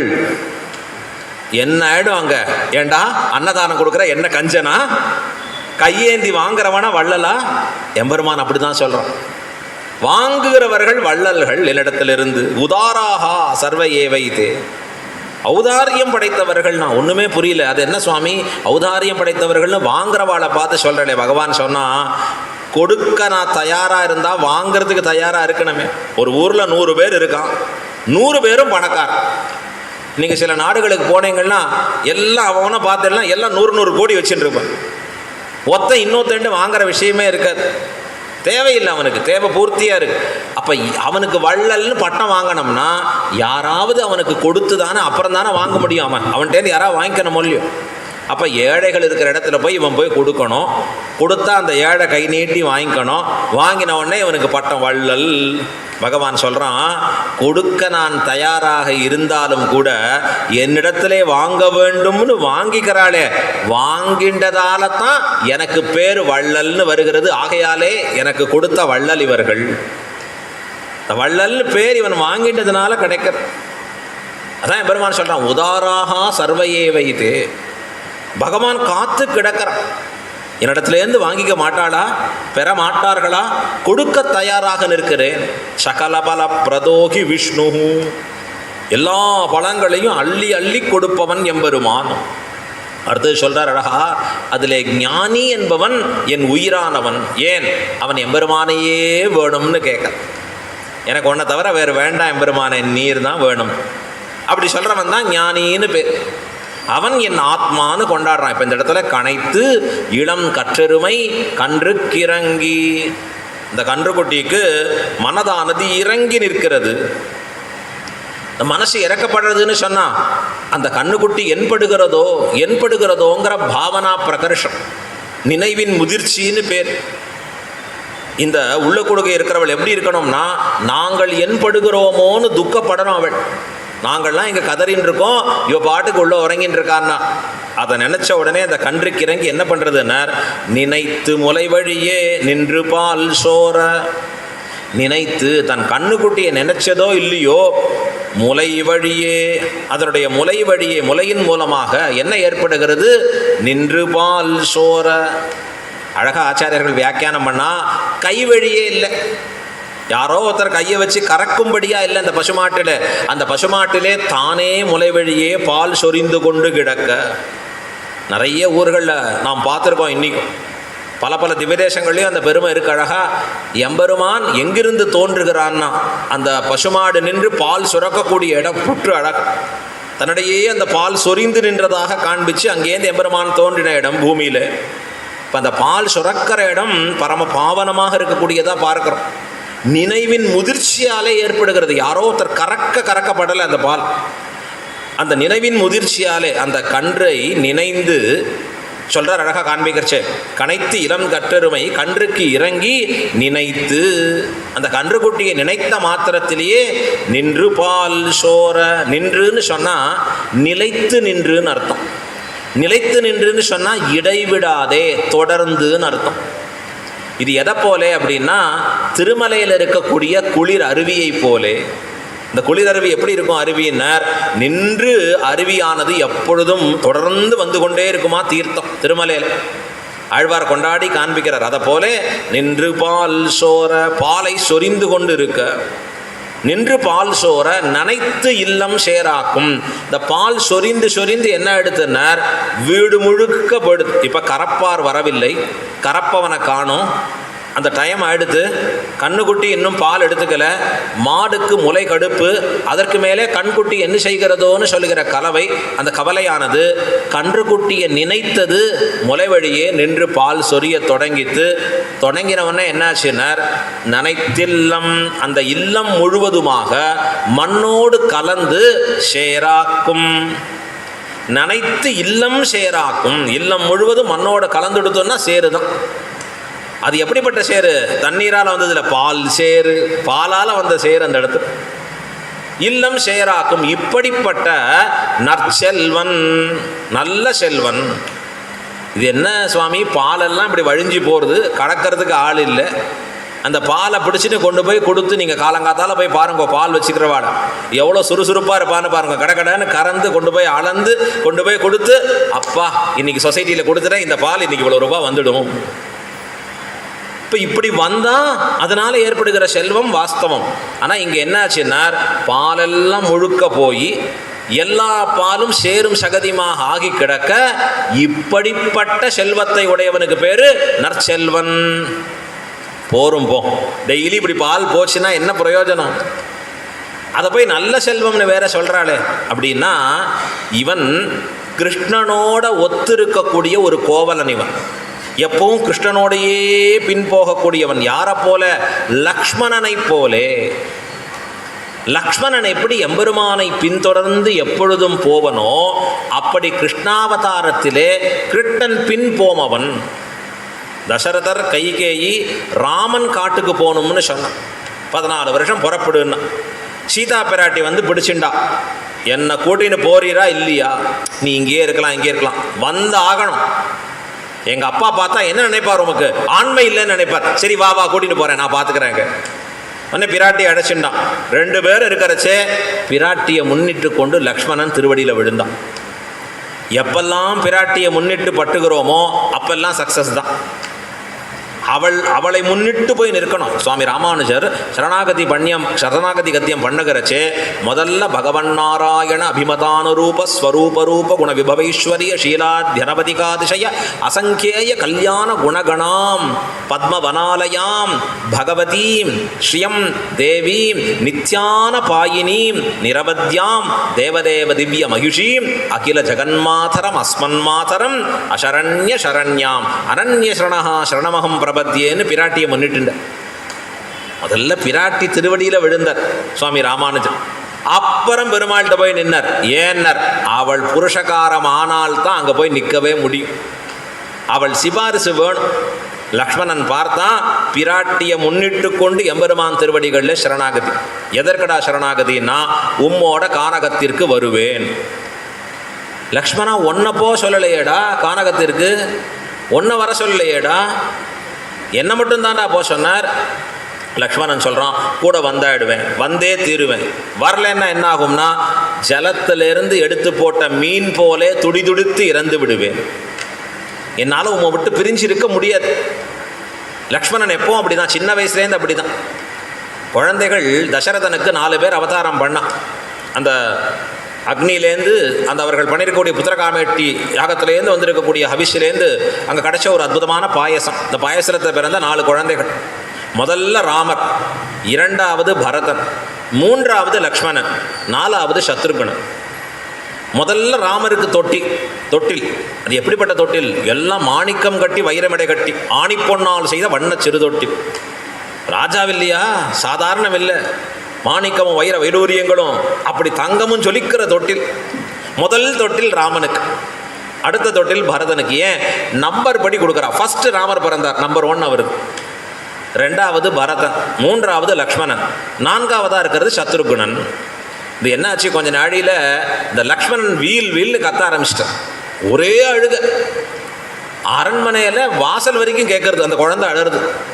உடனே ஏதோ ஆச்சு போல் இருக்கு, பசிக்கிறது போல் இருக்கு, ஓடி வரா. இந்த குழந்தைக்கு தெரிஞ்ச மொழி என்ன, அழுகை தானே எப்பொழுதுமே. இந்த தாயார் வந்து ஓடி பார்க்கணும், என்னாச்சு குழந்தைக்கு, எதான பசிக்கிறதா, எதான பூச்சி கடிச்சிருத்தா. இவளுக்கு ஒன்றும் புரியல. வைத்தியரை கூப்பிட்றா, வைத்தியரையும் பார்க்குறாரு, எல்லாம் பர்ஃபெக்டாக தானே இருக்குது, ஒன்றும் குறையில்லையே. வைத்தியராலையும் சொல்ல முடியாத போது மேற்கொண்டு கூப்பிட்றது குருவை கூப்பிட்றார். வசிஷ்டர் அழைக்கிறார், சுவாமி வாரம் கொஞ்சம் பாரு, இந்த பிள்ளை ஒரே அழுதுண்டே இருக்கார், காத்தாலேன்னு தாங்க முடியல எங்களுக்கு. லக்ஷ்மணன் அழறார், துடிக்கிறாருன்னு உடனே வசிஷ்டர் வந்தார். என்ன ஆச்சுன்னு பார்த்த உடனே, ஓஹோ இதான் காரணமா, தொட்டில மாற்றி போடுங்கன்னு. என்ன ராமருக்கு அப்புறம் லக்ஷ்மண தொட்டில போடுங்க, அடுத்தது பரதனை போடுங்கன்னு. அப்படி மாற்றி போட்ட உடனே அழுக குறைஞ்சது பாதி, ஆனால் மீதி குறையல. திருப்பி இவரை பிடிச்சிட்டா, வசிஷ்டரே பாரு இன்னும் குழந்தை அழுக நிற்கல. ஓ ரெண்டாவது தொட்டிலையும் எடுத்துருங்கோ, ராமரோட சேர்ந்து லக்ஷ்மணனை விட்டுடுங்கன்னார். குழந்தை சிரிச்சுன்னு விளையாடுறதா அழகா. அதுதான் அந்த குழந்தைக்கு பேர் வச்சார் லக்ஷ்மணன். ஏன்னர் லக்ஷ்மணோ லக்ஷ்மி சம்பன்னா ராமஹா ரமயதீதி ராமஹா பரதஹா ராஜ்யஸ்ய பரணாத் பரதஹா சத்ருக்னஹா சத்ருக்னோ நித்திய சத்ருக்னஹா. ஒவ்வொன்றுத்துக்கும் காரணம் இருக்கு. ராமன்னா தன் அழகாலே உலகத்தையே வசப்படுத்தபவன் எம்பெருமான். எதிரி கூட மண்ணுண்டு போவான். சூர்பனக மூக்கறுபட்டாள்னா யாருமா அவன்னா, தருணோ ரூபசம்பன்னோ சுகுமாரோ. என்னமோ டெக்கரேட் பண்ண மாதிரி பேசுறா, அவன் மூக்க டெக்கரேட் பண்ண மாதிரி. எப்படிப்பட்டவர் தெரியுமா, அவர் எவ்வளோ அழகானவர் தெரியுமா, என்ன அழகே வடித்தவர் தெரியுமா. ஏமா மூக்க கட் பண்ணவனா யார பேரமா சொல்ற நீ. தருணோ ரூபசம்பன்னோ சுகுமாரோ. அடுத்தது சொல்றா மகாபலோ. அவருடைய பலம் தெரியுமான்னா உனக்கு. யார்கிட்ட சொல்றா, ராவணன்ட்ட சொல்றா. எல்லாரும் கொண்டாடி தான் தீரணும், எல்லாரையும் மயக்க வல்லவர் ராமஹா ரமயதீதி ராமஹா லக்ஷ்மணஹா. ஏன்னர் லக்ஷ்மணோ லக்ஷ்மி சம்பன்னஹா. அவருக்கு லக்ஷ்மி கட்டாட்சம் சுவாமி. அவருக்கு லக்ஷ்மி கட்டாட்சம்னா என்ன அர்த்தம், நிறையா வந்திருக்குன்னு அர்த்தம். லோகத்தில் ஐஸ்வர்யத்தை மட்டும் லக்ஷ்மி கட்டாட்சம்னு சொல்லிக்கிறோம், ஆனால் அது மட்டும் இல்லை. கைங்கரிய ஸ்ரீயும் பெரிய லக்ஷ்மி, அது மகாலட்சுமி. அது பகவானுக்கு செய்யக்கூடிய தொண்டு இருக்கே, பகவத் பக்தி இருக்கே, அதுதான் பெரிய ஐஸ்வர்யம். ஆத்மாவிற்கு நிலை நின்ற ஐஸ்வர்யம். இந்த லக்ஷ்மணன் அந்த ஆத்மாவுக்கு நிலை நின்றதான ஐஸ்வர்யமாகிற செல்வம் எதுன்னா தொண்டு, ராம கைங்கரியம். ராமனை விட்டு பிரியவே மாட்டார். விஸ்வாமித்திரர் வரார் தசரத சபைக்கு. வந்த உடனே சபையை ஆடி போகிறது. என்னன்னார், என்ன கேட்க போகிறாரோ, என்ன சபிக்க போகிறாரோ, கோபிஷ்டர் அவர். கோபம் வந்ததுன்னா எல்லாம் பறந்து போயிடும் அவருக்கு. வந்த உடனே கேட்குறாரு, தசரதா நான் ஒரு யாகம் பண்ண போகிறேன், பண்ணுமேன்னு. யார் வேண்டாங்கிறா, எனக்கு ஒரு உதவி தேவை, என்ன வேணுமோ பண்ண காத்துருக்கேன், பண்ணுவியா? கண்டிப்பா அவசியம் பண்ணுறேன். என்ன பண்ண போகிறாயினார். அவர் உடனே வார்த்தை சொல்கிறார், எனக்கு உன் ராமனை அனுப்பி என்னோட யஜ்யத்தை காப்பாற்றணுங்க. ரொம்ப ராட்சர்கள்லாம் தொந்தரவு பண்ணுறா. நீ உன் பிள்ளை தசரதருக்கு தலையில் இடி விழுந்தா மாதிரி ஆச்சு. இப்போ தான் என் குழந்தை, சின்ன குழந்தை, அந்த குழந்தையை பற்றி வர்ணிக்கிறார் தசரதர். எப்படி இருக்கும் தெரியுமா என் குழந்தை, அந்த தாமரையை போன்ற கண்கள் என் குழந்தைக்குன்னு. என்ன தாமரை போன்ற கண்கள், இந்த தாமரை சூரியன் உதிக்கிறச்சே அப்படி மலரும், சூரியன் அஸ்தமனம் எடுத்துன்னா அப்படி கூம்பி விடும். அதை போல என் பெருமாள் சூரியன் உதயப்பதான் அப்படி கண்ணை வெடிப்பார், எழுந்துப்பார். சூரிய அஸ்தமனமான சமயத்தில் தூக்கம் வந்துடும், என் குழந்தை படுத்துருவர். அப்படி என் குழந்தை ராமர். அவரை கேட்குறீர. தசரதன் சொல்கிறான், படையே அனுப்புகிறேன், ரத குஞ்சர வாஜிமான்னு பேர் அவனுக்கு. பெரிய பெரிய ரதங்கள் சேனைகளை நிறைய வச்சுருக்கிறவன் அவன். கண் எண்ணிலடங்காத வச்சுருக்கான். அவர் அனுப்புகிறேன்னா போராதுன்னார் விஸ்வாமித்திரர். நானே வரேன்னா, நீ கிழட்டுத்தனம் உன்னோடது வேண்டான்னார் அவர். நீ கேட்டு போய் எங்கேயோ உட்காந்துக்கோ. யார் வேணும்னார், ஃப்ரெஷ்ஷாக எனக்கு ராமர் தான் வேணும். தசரதருக்கு தாங்க முடியல, அதை விட்டுட்டு மற்றதை கேளும்னா.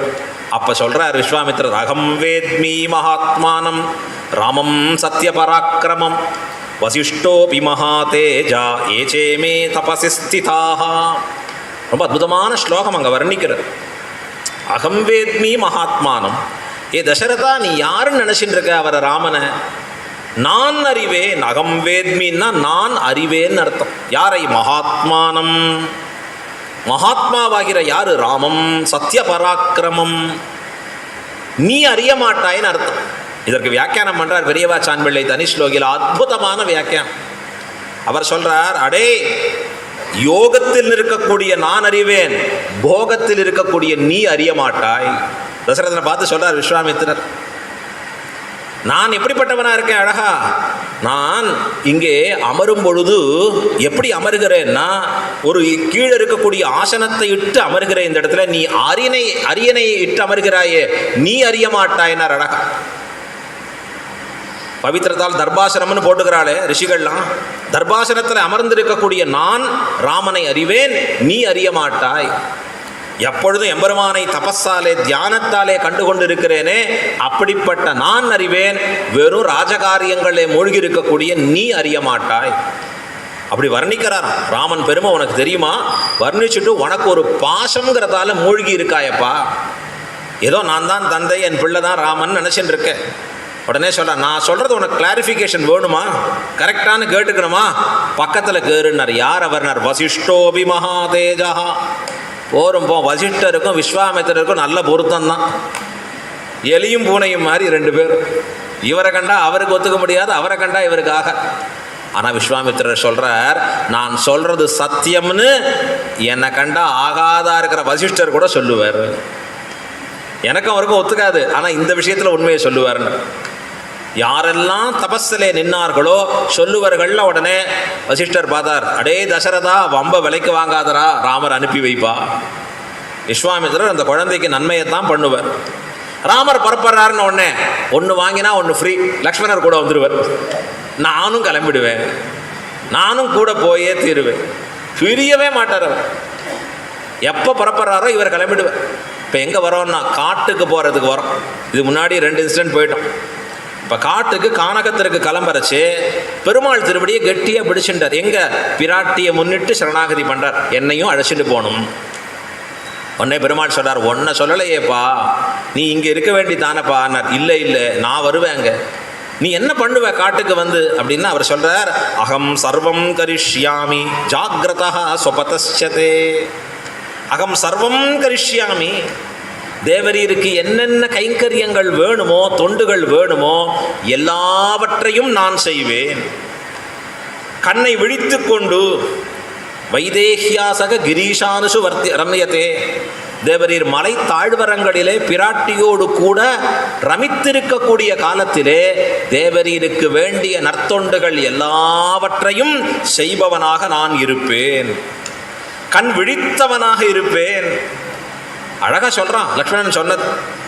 பெருமாளோட கானகத்துக்கு போகிறச்சே ஒரே ஒரு தடவை பெருமாள் அவனை எழுப்பிட்டார். லக்ஷ்மணா, பொழுது புலந்தது, எழுந்துருன்னு. அன்னிலேருந்து பார்த்தான் லக்ஷ்மணன், தூக்கத்தையே விட்டான். எப்போ தூங்கினான்? 14 வருஷம் கழித்து இங்கே வந்து அரண்மனையில் தான் வந்து தூங்கினானா. அப்படி எம்பெருமானுக்கு எல்லாவித அடிமைகளையும் செய்தவனாக இருந்தவனுக்கு என்ன பேர்? லக்ஷ்மணன்.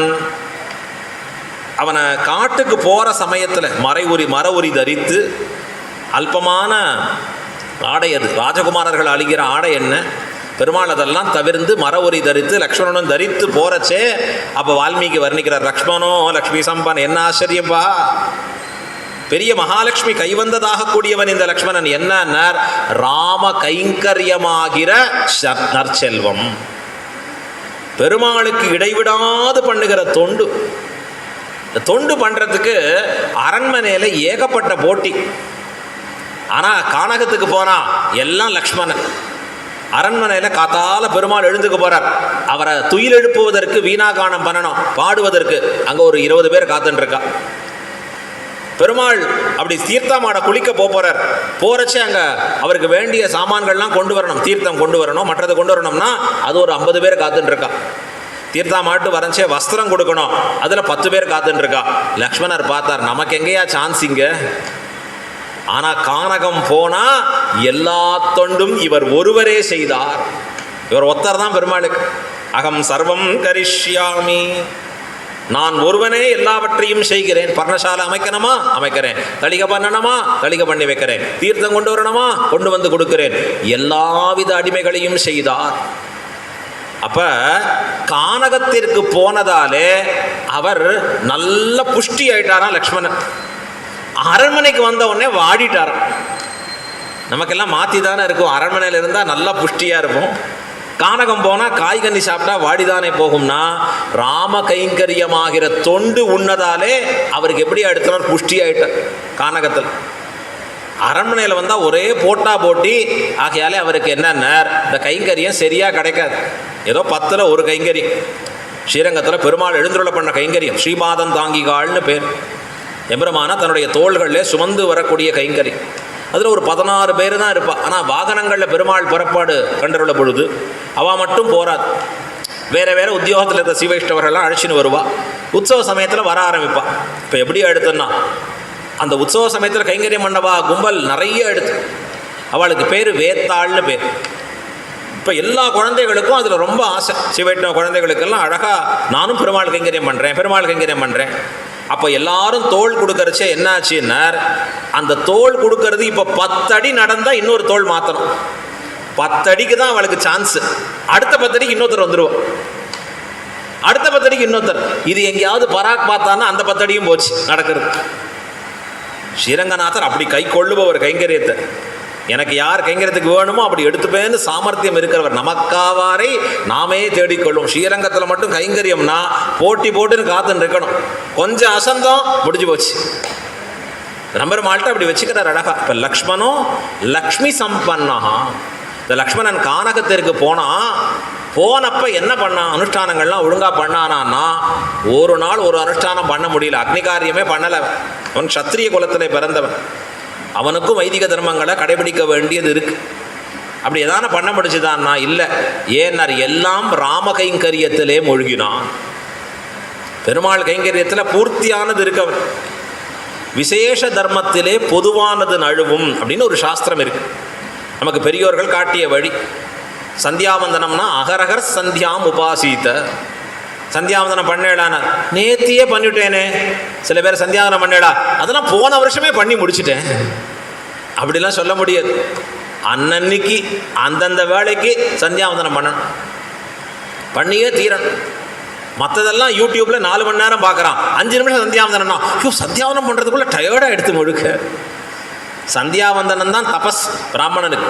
சந்தியாஹீனஹா நித்திய அசுச்சிஹின்னு சொல்கிறது சாஸ்திரம். அனர்ஹகா சர்வ கர்மசு, மற்ற கர்மங்களில் அவனுக்கு தகுதி இல்லை, பிராமணத்துவம் போயிடும்.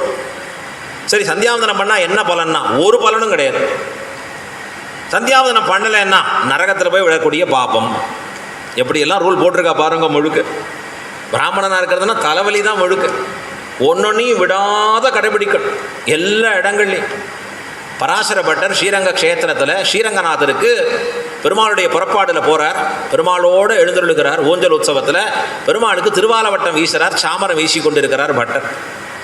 அது 5:30 மணிக்கு புறப்பாடுலேருந்து ஆரம்பித்து வந்து 6, 6:30, 7, 8 வரைக்கும் போயின்னு இருக்கு. சிஷ்யாருடைய வேலை என்னன்னு, ஆச்சாரியன் என்ன பண்ணுறாருன்னு பார்த்துட்டு இருக்கிறது தான் வேலை. அழகு இந்த பராசர பட்டர் என்ன பண்ணிட்டு இருக்காருன்னு பார்த்துட்டே இருக்கா. மணி ஆச்சு உடனே இவாளுக்கு எல்லாம் இன்னும் பட்டர் சந்தியாவந்தனம் பண்ணல போட்டிருக்கே, இன்னும் பண்ணலை போட்டிருக்கே. ஆச்சாரியா இருந்தால் கவலைப்பட வேண்டாம், நல்ல சிஷ்யனை கூட வச்சு அவனே நோட் பண்ணி சொல்லிடுவான். அழகு எல்லாரும் அங்கே பார்த்துட்டு இருக்கா. இன்னும் சந்தியாவந்தன சுவாமி விட்டுட்டார் போட்டிருக்கே, என்னாச்சு காணுமே. உடனே இது நேராக பட்டர் இடத்துலேயே ஒரு சிஷ்யர் போய் சொல்லிட்டார், சுவாமி இன்னும் சந்தியாவந்தனம் பண்ணல போட்டிருக்கே. உடனே பட்டர் சொன்னார், அடே இன்னைக்கு ஒரு நாளைக்கு யம தர்மராஜன் என் கணக்கில் எழுதிக்க மாட்டான். ஏன்னர், நம்பெருமாள் கைங்கரியத்திலே அன்வைத்து கொண்டிருக்கிறபடியாலே இந்த கைங்கரியம் முடிஞ்சு நான் பண்றதால அந்த மேல இருக்கக்கூடிய யம தர்மராஜன் கோபித்து கொள்ள மாட்டான் அப்படின்னு பட்டருடைய திருவாக்கம். அழகா அப்படி போய் பண்ணுறதுனால தவறு இல்லை. இந்த இடத்துல எப்படி ஆச்சுன்னா 24 மணி நேரமும் 14 ஆண்டுகளும் தொடர்ந்து லக்ஷ்மணனுக்கு கைங்கரியம். இந்த கைங்கரியமே அவனுக்கு பொதுபோக்காக இருந்தபடியாலே அவன் போய் ஒன்றை அனுஷ்டானம் பண்ணான்னு இல்லை, அவன் ஒரு அக்னியை வளர்த்தான்னு இல்லை, அவன் நித்திய அக்னி காரியத்தை செய்தான்னு இல்லை. ஆச்சாரியர்கள் வியாக்கியானத்தில் சொல்றார், பெரியவாச்சான் பிள்ளை காண்பிக்கிறார். ஏன்னா ராம கைங்கரியமே சம்பத்து. நீ பண்ணா என்ன பண்ணணும்? விஷ்ணுவுக்கு தான் அங்கே சேர்க்கணும். கேசவா யஸ்வாஹா கேசவா இதன்னவமானு சொல்லணும். எம்பெருமானுக்கு தானே சேர்க்கிற. சாக்ஷாத் எம்பெருமான் அங்கேயே கூட இருக்கானே, உன் கண் முன்னாடி நிற்கிறானே, அவருக்கு பண்ண வேண்டிய கைங்கரியத்தில் இருக்கே. இது அத்தானி சேவகமாக இருக்கக்கூடிய அடிமைகள். எம்பெருமானோடு உடன் சென்று அவனுக்கு செய்யக்கூடிய எல்லா அடிமைகளும். அப்போ என்ன பேருன்னா லக்ஷ்மணனுக்கு நற்செல்வன், நல்ல செல்வம் மிக்கவன் லக்ஷ்மணன். லக்ஷ்மணனை போல கிருஷ்ணாவதாரத்தில் ஒரு பிள்ளை என்னன்னா எப்பவும் கிருஷ்ணனோட சுத்தின்ண்டே இருப்பான், எப்பவும் கிருஷ்ணனுக்கு வேண்டியதை பண்ணிட்டு இருப்பான். ஆனால் இவனுக்கு இருக்கக்கூடிய தர்மம் என்ன? பசுவை பார்க்கணும், பாலை கறக்கணும், கொண்டு போய் விற்கணும். ஸ்வதர்மத்தை விட்டுட்டான் அவன். எப்படி லக்ஷ்மணன் தன் தர்மத்தை காட்டுக்கு போகிற பொழுது அனுஷ்டிக்க முடியலையோ, இவன் கிருஷ்ணனோட கூட இருக்கிற காலத்தை தன் தர்மத்தை பண்ணாததுனால அவனுக்கு என்ன பேரு? நற்செல்வன், நனைத்தில்லம் சேராக்கும் நற்செல்வன். கிருஷ்ணனோட கூட இருந்து அவனுக்கு வேண்டிய வகுத்த அடிமைகளை செய்தபடியாலே என்ன எடுத்துன்னா, கிருஷ்ணனுக்கு செய்யக்கூடிய கைங்கரியமாகிற நல்ல செல்வம் நிரம்பி இருக்க, இவனுடைய ஸ்வதர்மமாக மாடை பார்த்துக்கணும், பால் கறக்கணும், அதை விற்கணும், காசு வரணும், இந்த செல்வம் இவனை விட்டு நழுவியது. இது நழுவித்த அப்படின்னா இது தீய செல்வம். அவனுக்கு கிடைச்சது என்னன்னா நற்செல்வன், நல்ல செல்வம் நிரம்ப பெற்றவன். எது நல்ல செல்வம்னா ஆத்மாவுக்கு நிலைத்த ஐஸ்வர்யம் கைங்கரியம் இரே. எம்பெருமானுக்கு பண்ணக்கூடிய தொண்டு இருக்கே, நாம் நினைச்சுட்டு இருக்கோம் ஏதோ சாதாரணம்னு இல்லை. ஒவ்வொரு சின்ன தொண்டையும் எம்பெருமான் தன் திருவுள்ளத்தாலே பெரியதாக பாவிக்கிறான். சின்ன தொண்டு பண்றோம் நாம, பகவான் பெருசா ஸ்லாகிக்கிறான். இன்னைக்கும் கோயிலில் போங்க, அழகா எத்தனை நிவேதனம். உங்கள் நாயக்கர காலத்தில் இருக்கக்கூடிய எத்தனை பேர் எவ்வளோ பண்ணியிருக்கா. பெருமாளுக்கு புஷ்பத்திற்காக இவ்வளோ இடம், பெருமாளுடைய அந்த நெய்க்காக இத்தனை மாடுகளை கொடுத்தோம், எத்தனை இருக்கு, ஆயிரம். எதனாலேனார் அந்த தொண்டு இன்றைக்கும் அந்த வம்சத்தை வாழ்வித்து கொண்டு வருகிறது. அதனால் ஏற்படுகிற பலத்தில் ஆசை இல்லாமல் பண்ணுறான். இன்னும் போய் பாருங்க, கோவிலில் 2 பேர் பொம்மையை போட்டிருப்பா கீழே, எப்படி விழுந்து சேவிக்கிறதுங்கிற மாதிரி. என்னன்னா அடியார்கள் பாத தூளி தன் மேலே பட்டு போகணுமா, சிற்பமாக இருக்கணுமா. இந்த பெரிய பெரிய ராஜாக்கள் அப்படிலாம் போட்டுக்கிறா, சிற்பமாக இருந்து போட்டு அடியார்கள்லாம் என்னை மிதிச்சுட்டு போகணும் அழகா. எவ்வளவு ஆச்சரியமான பாவ சுத்தி. அதனால்தான் பாரதம் வாழ்கிறது. பாரதத்தின் பெருமை எதனாலே? நிறைய படிச்சிட்டோம், நிறைய பணம் இருந்தது, நிறைய நம்மக்கிட்ட இருக்கக்கூடிய புத்திசாலிகள் இருந்தா இல்லை, பகவத் பக்தி நிறைய இருந்த தேசம் பாரத தேசம். புண்ணியங்களுக்கு குறைவில்லாத தேசம் பாரத தேசம். புண்ணியம் என்பது பலத்தை எதிர்பார்த்து செய்வதாக இருக்கிறது. பலத்தை எதிர்பாராவது செய்யக்கூடியது தொண்டுன்னு பேர். ரொம்ப சுலபம். நீ பெருமாளுக்கு விளக்கேற்றலாம். திருவிளக்கெரித்தல், திருமாலை எடுக்கை, திவ்ய தேசவாசம், தீர்த்தம், பரம புனிதமான பாவனமான தீர்த்தத்தில் குளித்து எழுதல், எம்பெருமான் திருநாம சங்கீர்த்தனம், இதெல்லாமே உபாயமாகவும் பண்ணலாம். இதை பிடிச்சிண்டு ஒரு பலத்தை பெறலாம். நான் எம்பெருமான் நாமத்தை சொல்கிறேன், அதனால் அந்த நோய் நீங்கணும், இதை பண்ணுறேன், இதனால் எனக்கு இந்த செல்வம் பெருகணும், அப்படியும் பண்ணலாம். ஆனால் அதை காட்டிலும் தலை சிறந்தது எதுன்னா, எனக்கு இது எம்பெருமானுக்கு பிடித்தது என்பதற்காக பண்ணுகிறேன், ஒரு பலத்தை உத்தேசித்தில்லை. பலத்தில் ஆசை இல்லாமல் பண்ணுறதே பலமாக, விளக்கேற்றுறதே பலமாக, கோயில் கட்டுவதே பலமாக, மாலை தொடுத்து கொடுப்பதே பலமாக, இப்படி பண்ற தொண்டை எம்பெருமான் 1000 மடங்கு பெரிதாக தன் திருவுள்ளத்திலே கொள்கிறான். 1000 மடங்கு பெரிதாக கொள்றான். இந்த தொண்டுக்கு நிகரானது ஒன்றுமில்லை. இதுதான் தலை சிறந்த விஷயம், கைங்கரியம்னு சொல்ற. ஸ்ரீ பராசர பட்டருக்கு அழகா அவருடைய ஒரு திருநாமத்தில் வரும், ஸ்ரீ பராசர பட்டாரிய ஸ்ரீரங்கேஷ புரோஹிதா. ஸ்ரீ பராசர பட்டர் யார்? அவர் ஸ்ரீரங்கநாதனுக்கு பௌரோஹித்ய கைங்கரியம் பண்ணுறவர். நித்தியம் பஞ்சாங்கம் போய் வாசிக்கணும் பெருமாள் முன்னாடி. அன்றைக்கி நாள் திதி நட்சத்திரம் எல்லாம் சொல்லி கொடுக்கணும். புரோஹிதர்னா யார்? முன்பே நமக்கு நன்மையை தேடி தருபவருக்கு தான் புரோஹிதர்னு பேர். இன்றைக்கி முன்பே இல்லை, இப்போல்லாம் ஆன்லைன் புரோஹிதர் ஆகிடுது. ஆன் பண்ணி என்ன பண்ணுறது கேட்டுக்கிறான். அந்த காலம் அப்படி இல்லை, முன்னாடியே வந்து சொல்லணும், இது அமாவாசை திதி வரப்போகிறது, உங்கள் வீட்டில் இது உங்களுக்கெல்லாம் பண்ண வேண்டி இருக்கும்னு சொல்லணும். ஸ்ரீரங்கநாதனுக்கு ஒரு புரோஹிதர் யாருன்னா பட்டரம். யார் அவர்? ஸ்ரீவத் சாங்க சுதா, புறத்தாழ்வானின் திருக்குமாரர். அது மட்டும் இல்லை, நம்பெருமாளின் திருக்குமாரர் பட்டர். அவருக்கு இன்னொன்று பேர் சொன்னால் ஸ்ரீமான். ஸ்ரீமான், ஸ்ரீமிக்கவர். நிறைய பேர் பேர் போடுறச்சு ஸ்ரீமான்னு போடுறான். என்னென்ன நிறைய ஐஸ்வர்யம் இருக்குப்பா. பட்டர் ஏகப்பட்ட அக்கௌண்ட்டில் வச்சுருந்தாரானா? இல்லை, எம்பெருமானுக்கு செய்கிற தொண்டாகிற ஐஸ்வர்யம் மிக்கவர். கூறத்தாழ்வான் என்ன கைங்கரியம் பண்ணாரோ, பெருமாள் திருவடிகளில் பஞ்சாங்கம் வாசிக்கிறது, வேத விண்ணப்பம் செய்தலாகிற கைங்கரியம், கைசீக புராண படனமாகிற கைங்கரியம், அந்த சம்பத்தெல்லாம் பராசர பட்டர் பெற்றார். ஸ்ரீரங்கநாதனுக்கு செய்கிற தொண்டாகிற ஐஸ்வர்யம். ஆகையால் அவளுக்கு என்ன பேர்? அவருக்கு ஸ்ரீமான். ஸ்ரீமான்னு பேர். இதுதான் என்னாச்சுன்னா நற்செல்வம். பட்டர் வாழ்ந்த காலம் 900 வருஷத்துக்கு முன்னாடி, கூரத்தாழ்வான் வாழ்ந்த காலம் 1000 வருஷத்துக்கு முன்னாடி. இன்னைக்கு பேசிட்டு இருக்கோம் அவர் பெருமை. ஏன்?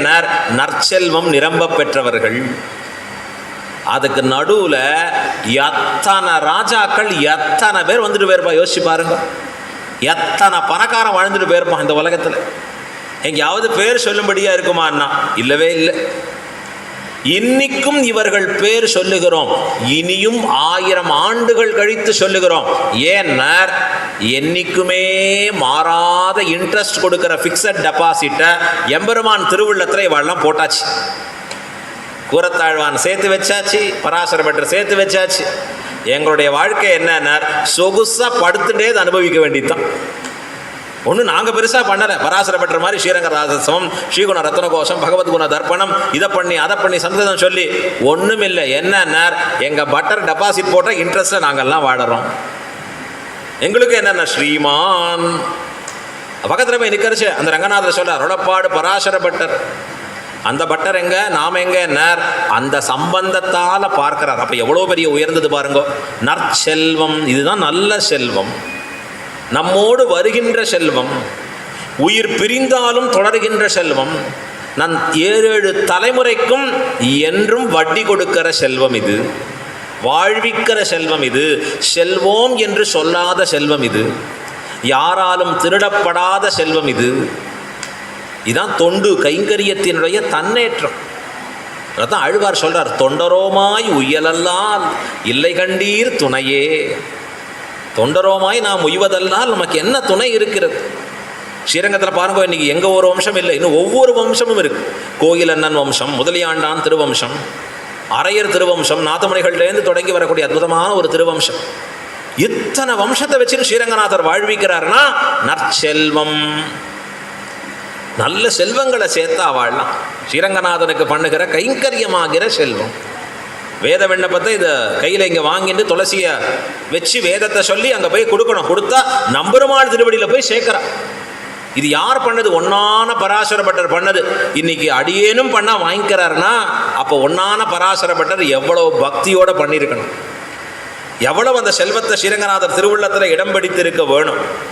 அதுதான் நல்ல செல்வம். இப்போ நாம் என்ன பண்ணணும்னா அந்த செல்வத்தை அடுத்த தலைமுறைக்கு நாம் எப்படி சேர்ப்பது, பகவத் கைங்கரியத்தை எப்படி விருத்தி பண்ணி கொடுப்பது, அதை எப்படி மற்றவர்களுக்கு புரிய வைக்கும்படியாக செய்வது, இது பிரதானமான தொண்டு. சிஏ படித்தாச்சு, கணக்கு எழுதினா, அதுவும் இந்த காலத்தில் பொய் கணக்கே எழுதினா வாழ்ந்தே போகலாம். அப்படின்னா அங்கே போய் திரிந்தான்னார். அடுத்தது யமதர்மராஜா நோட் பண்ணிட்டு இருக்கார், எங்கள் சித்திரகுப்தன் கரெக்டான கணக்கு தான் எழுதுவார். இப்போ எது வேணும் இவனுக்கு அப்படின்னா நல்ல செல்வம் நிரம்ப பெற வேணும் தான் சொல்கிறார் இந்த இடத்துல. நற்செல்வன், அந்த நற்செல்வனின் தங்காய். பெருமாள் எந்த அபிமானத்தில் நம்ம உகக்கிறார்னு சொன்னால் அவனுடைய சம்பந்தம் பெற்றவர்களை கண்டு உகக்கிறார் எம்பெருமான். ரொம்ப ஆச்சரியம். நாம் எப்படியாவது அடியார்களுக்கு சம்பந்தம் இருப்பவர்களாக ஆயிட்டோம்னா நம்ம போல பாக்கியம் பெற்றவர்கள் இல்லை. ஆழ்வார் சொன்னார், ஊரிலேன் காணி இல்லை, உறவு மற்றொருவர் இல்லை. ஒரு உறவு இல்லையே எனக்கு. திவ்ய தேசத்தில் பகவானின் அபிமானம் பெற்ற அவருக்கு நான் உறவுனா அவர் சம்பந்தத்தாலே நான் வாழக்கடவன். சுவாமி ராமானுஜர் அழகாக ஒரு ஸ்லோகம் இயற்றினார், ஸ்ரீபாஷ்யத்துக்கு மங்கள ஸ்லோகம் அது. அகில புவன ஜன்மஸ்தேம பங்காதி லீலே. உலகத்தெல்லாம் படைத்து அழித்து அழித்து லீலையாக பண்ணுறான் பகவான். வினத விவித பூத விராத ரக்ஷைக தீட்சே. பலவிதமாக இருக்கக்கூடிய உயிர் வர்க்கங்கள் எல்லாம் எம்பெருமானை அடிபணிகிற பொழுது அவர்களுடைய சம்பந்திகளோடு சேர்த்து ரட்சிக்கக்கூடியவனே. ஸ்ருதி சிரசி விதீப்தே. வேதாந்தங்களின் சிரசிலே நிற்பவனே. பிரம்மணி ஸ்ரீனிவாசே. ஏ பரபிரமமான ஸ்ரீனிவாசனே, பிராட்டியின் மணாளனே. பவபத்து மமபரஸ்மின் க்ஷேமுஷி பக்தி ரூபா. எனக்கு அருள வேணும், பக்தியோடு கூடி அருள வேணும்னு சொல்லி எம்பெருமானார் விண்ணப்பிக்கிறார். இதில் ஒரு அர்த்தம் அழகாக சொல்கிறார். விராத ரக்ஷைக தீக்ஷேன்னு சொன்னார். வினத விவிதபூத விராத ரக்ஷைக தீக்ஷே.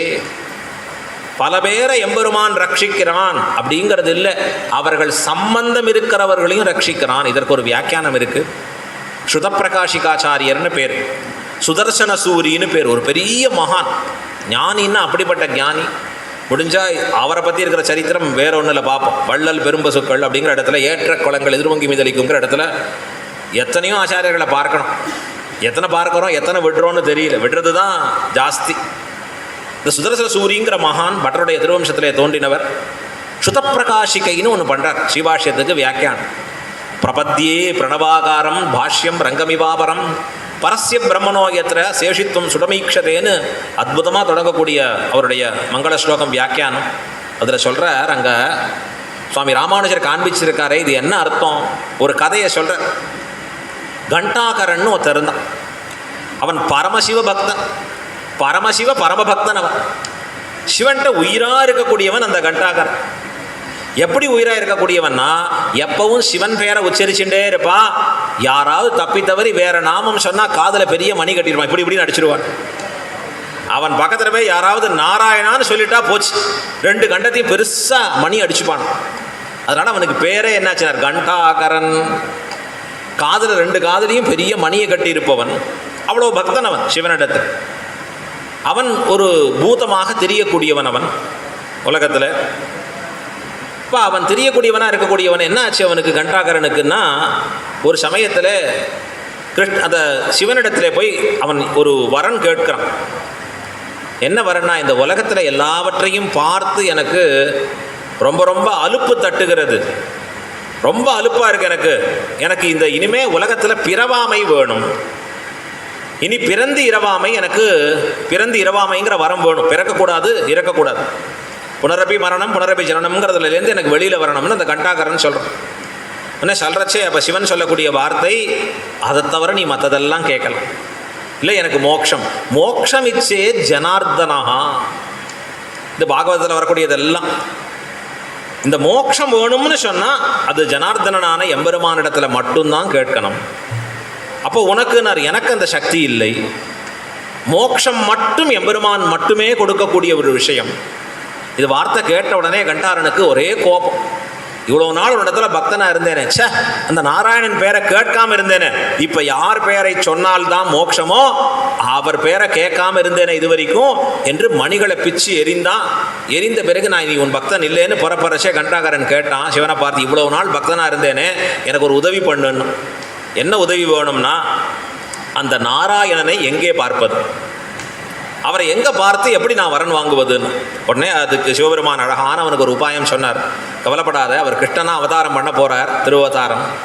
கிருஷ்ணனா அவதாரம் பண்ணி அவர் இங்கே வரப்போகிறார், இந்த ரூட்டில் தான் வருவர், நீ இருக்கிற ரூட்டில் தான். எங்கன்னார், கைலாய மலைக்கு வரப்போகிறார் அவர் ஒரு தடவை. அவர் எதுக்கு கைலாய மலைக்கு வரான்னு அடுத்த கேள்வி கேட்டான் கண்டாகரன்.